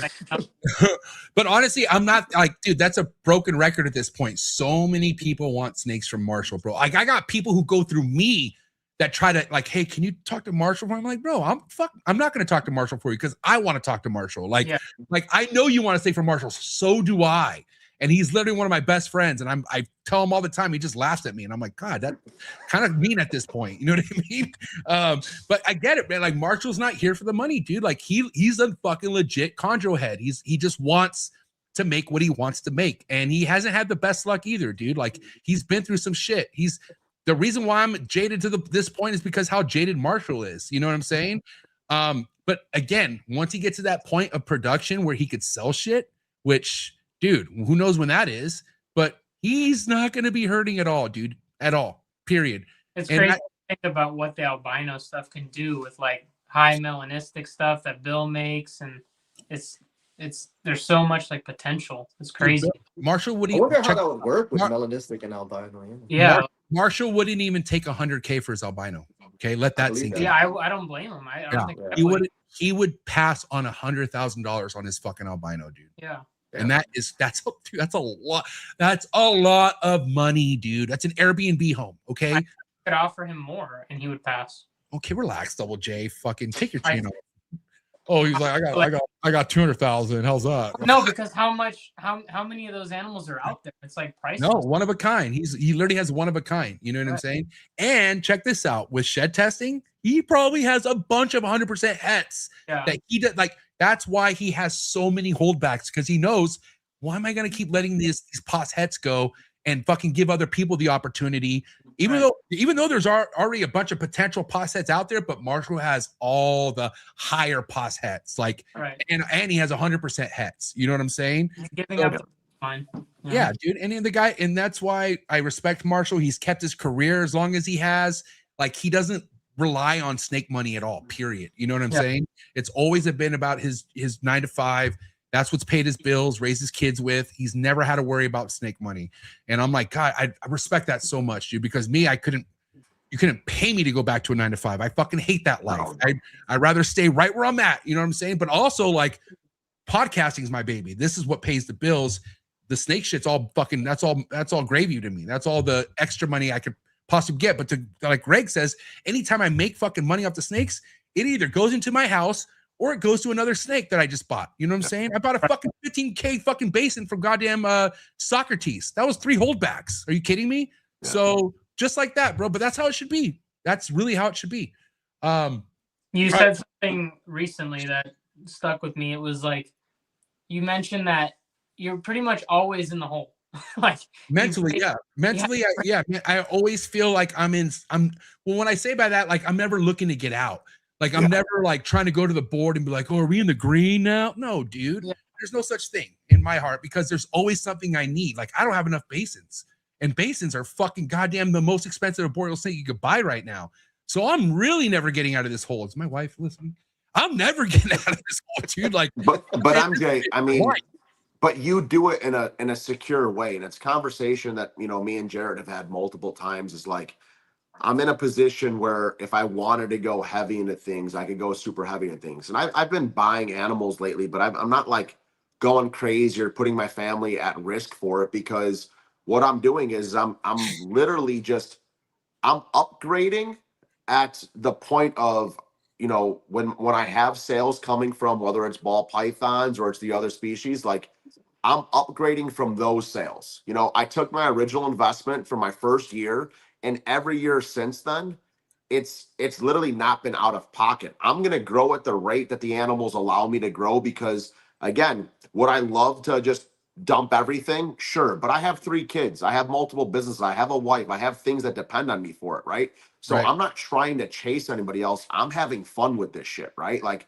if I'm at this level or this level, doesn't really matter to me. What I'm doing is, as the sales come in, I'm going to buy more animals. As the sales come in, I'm going to buy more animals, right? And I can enjoy it that much more and do it from a secure aspect, just like you're doing. You use the ball pythons to build your chondros and, you know, your emerald tree boas and stuff like that. And now as those clutches sell, what are you doing? You're upgrading those animals. That's the same exact thing that I'm doing. It's a slower approach, but it's a more secure approach, and you could keep enjoying the hobby that much more because there's no stress then. Longevity, my guys. I don't give a fuck when it happens, as long as it happens. Okay. Bingo. And how much more fun is it when you're looking to put back into it versus like, oh, I need this so I can keep the lights on in my house, or I got to fucking pay this loan off because I took $100,000 out with the bank and they're on my ass, and I have really bad credit now because I owe them money. You know what I'm saying? That's terrible. Anybody should take a loan out to buy animals. I think that's a fucking horrible idea. Bro, but you would be surprised how many people do it. No, I know. Somebody close to us does that a lot, just so you know, okay? Just so you know, it happens, all right? And it's fucking not ideal. It just causes unnecessary stress. And you know what, though? Like, listen, I mean, some people are willing to take that ride, and that's cool. I mean, Brock Wagner even said it, you know? He took a second mortgage out and invested in animals, and he ran with it, you know, but that was before he had kids, and he wanted to take all the risk, and he went full in, right? That everyone's got their thing, right? So I'm not here to judge it, but I think it's a less stressful, more enjoyable time when you're kind of just free riding it. You know what I mean? Like I look at it as I'm green already. You know, let's think about this era that Brock Wagner's talking about. Okay, we're talking, we're talking $60,000 bananas. Are you fucking kidding me? And so he knew, he saw the writing on the wall. It was risky, but it's not like a risk in 2026. Sure. Okay? Way less breeders. Animals were worth way more money. Yeah. And that's the reason why Wagner's a pioneer. Okay. He saw the writing on the wall the same way Barczyk did, the same way Eugene did. Like those guys are cut from a different cloth. Okay. Sure. Yeah. Brian talked about mortgaging his house like 5 years in a row. Like, holy shit. Yeah, dude, because it turned around like that. Like that was the time where, like, dude, you guys know the story why Ryan Young quit his day job? You guys know that story? Jay Brewer, so Ryan Young made some pastel ball pythons, got an email or a phone call by Jay Brewer. He bought 3 of those for $25,000. And that was more than what Ryan was making that time in a whole year. Just pastels? Just pastels. Yeah, this is like 2001. This is like 2001. And it was like he had some job making like, you know, and think again, like this is like late 90s or something like that. He was only making like $18,000 a year or something. And he made more money off those 3 sales than he did versus his entire year working a job that he probably fucking hated. You know what I'm saying? So and look at Ryan. You know, the guy, he's the fucking GOAT. You know what I'm saying? Like he's the most consistent overall reptile breeder we have in this hobby. Nobody touches that guy. And so that's the thing, like you can't be afraid to take the risk because all this is a gamble, right? Yeah. But it's at what cost? If it's at a cost that it's gonna make you move differently and not like your normal self because there's so much stress added to it, you're never going to succeed because you're constantly walking on eggshells. It's all a risk at the end of the day, but you have to do it within comfort. Yeah. All right, guys, wrap up topic. We're kind of late to this, but honorable mentions, man. Who are some people out there that you've been looking at, you know, either their grind, their production, something has kind of inspired you? I'm going to go first on this one, and then we'll go to Greg, Double J, and then Shane. I'm going to give my kudos and my flowers to Krista from Neurify Exotics. Dude, this girl she hasn't had it easy the last couple years. She has a new career that hasn't been easy for her, but she's been grinding so fucking hard. Her vision's more clear than ever as far as what she wants to do in life in general. and she's pretty quiet behind the scenes. But then again, in the chat, she's not, which I love. But shout out to you, Krista, dude. You're fucking doing work. I'm excited to see what you do in the Chondro game, in the Chihuahua game, and that's my fucking honorable mention of tonight's show. All right, who do you got, Greg? All right, dude. So this is gonna take you by surprise, all right? And in no way, shape, or form am I trying to be, you know, a kiss ass, but dude, mine goes out to Jarrett, dude, Double J. Yeah. You know? Okay. He was my second. I'm not gonna lie. All right. Dude, Jarrett is one of those that as much as we bust his balls and we give him shit about many different things, right? Hot dogs. Dude, Jarrett. Dude, Jarrett, dude, he sticks to his vision. He stays in his lane, and he's the hustler, man. He is one of those that he doesn't let anything sidetrack him. He picks his vision, and he is one of the few people I know that truly is looking into not just this season, not just next season, but 5 years from now, 8 years from now, 10 years from now.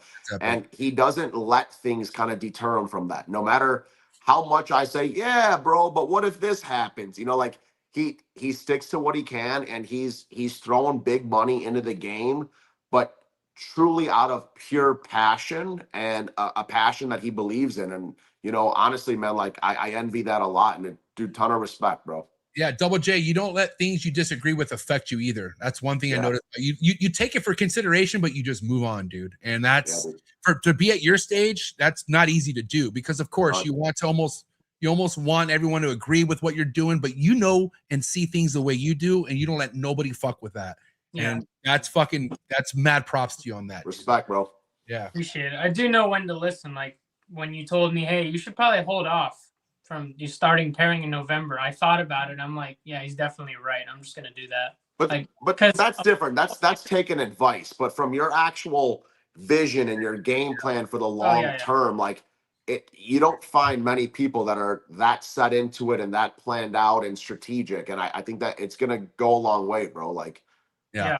It's gonna work out. All you think about, or most of what you think about, you know, it just comes with the territory, I think. Who's yours, Double J? One of them's Greg, because you can't break this motherfucker. Holy shit! You guys are so cute.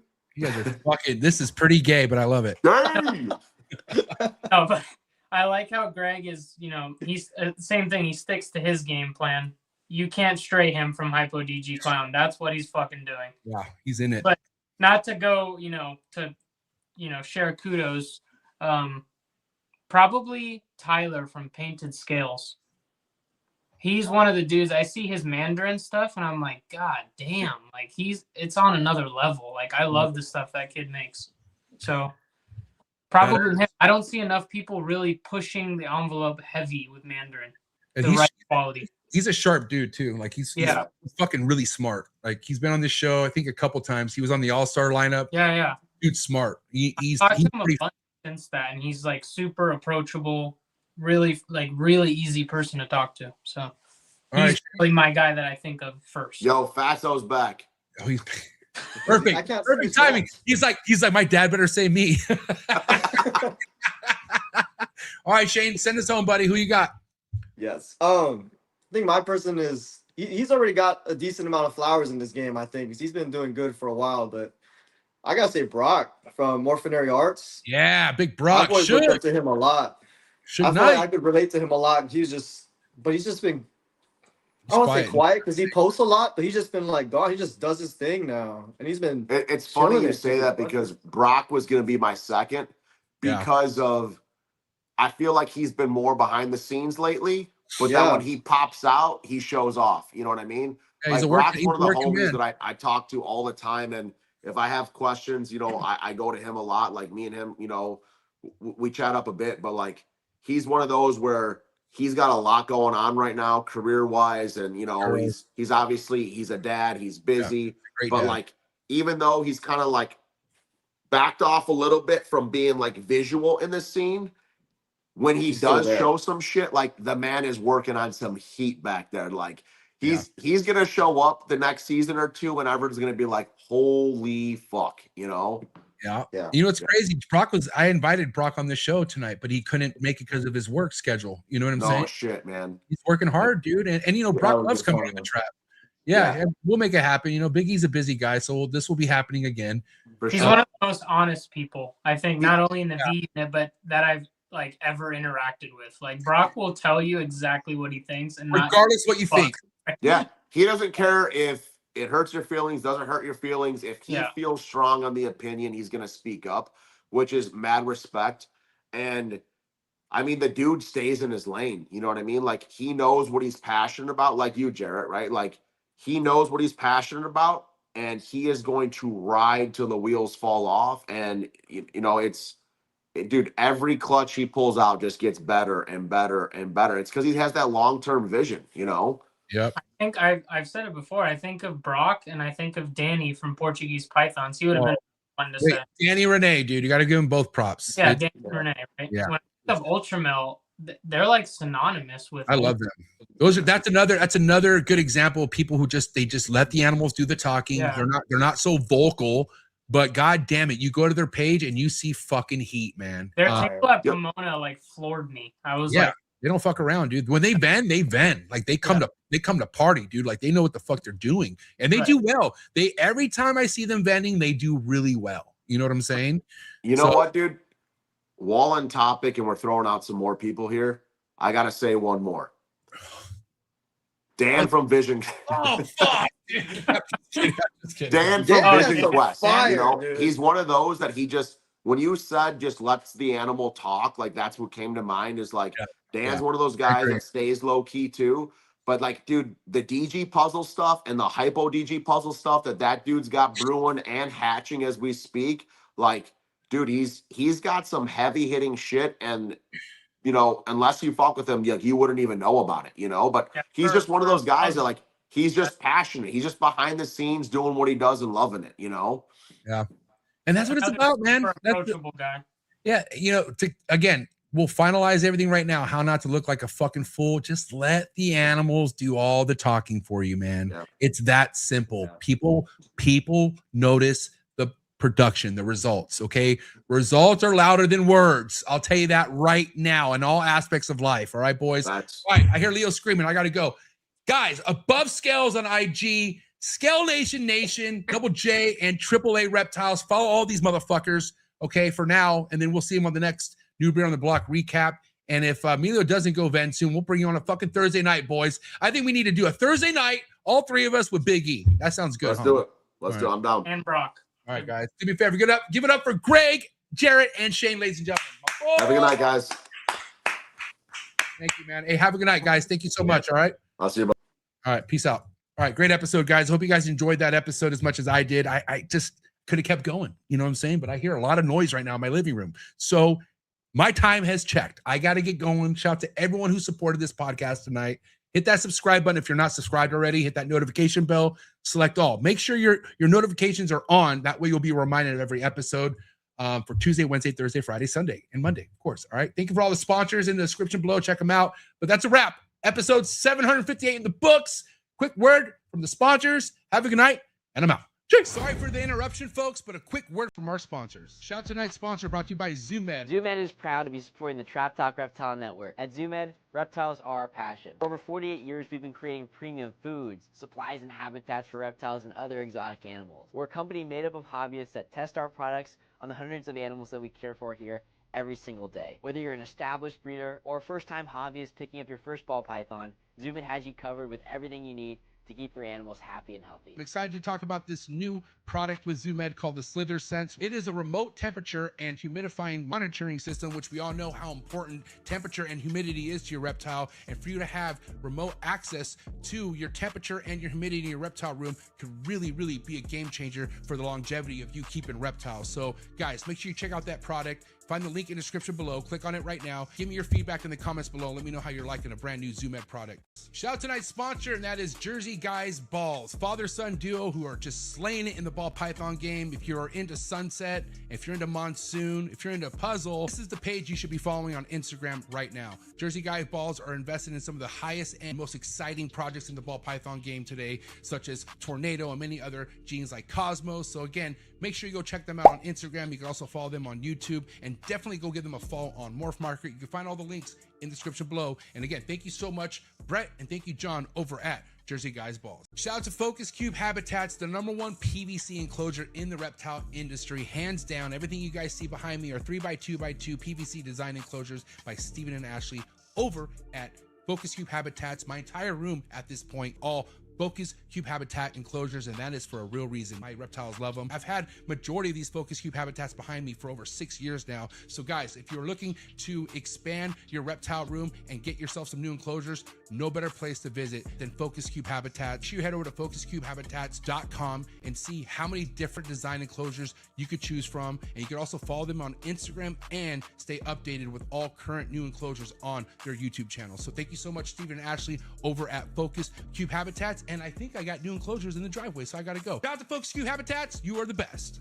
If you're in front of the line, cutting edge, high-end ball python projects, you don't want to miss this. Shout out to Teresa and shout out to Devin over at PRAGUE MORPHs, the heaviest hitters out of Europe, currently in the ball python game. If you're into the double, triple recessive, such as puzzle, hypo, and other amazing recessive, incomplete, dominant projects, and make sure you head over to PRAGUE MORPHs right now on Instagram. Check them out on YouTube. You can find all the links in the description below, and many more updates with RGI and PRAGUE MORPHs to come. So again, thank you so much, Devin and Teresa over at PRAGUE MORPHs. Cannot wait for many more collaborations.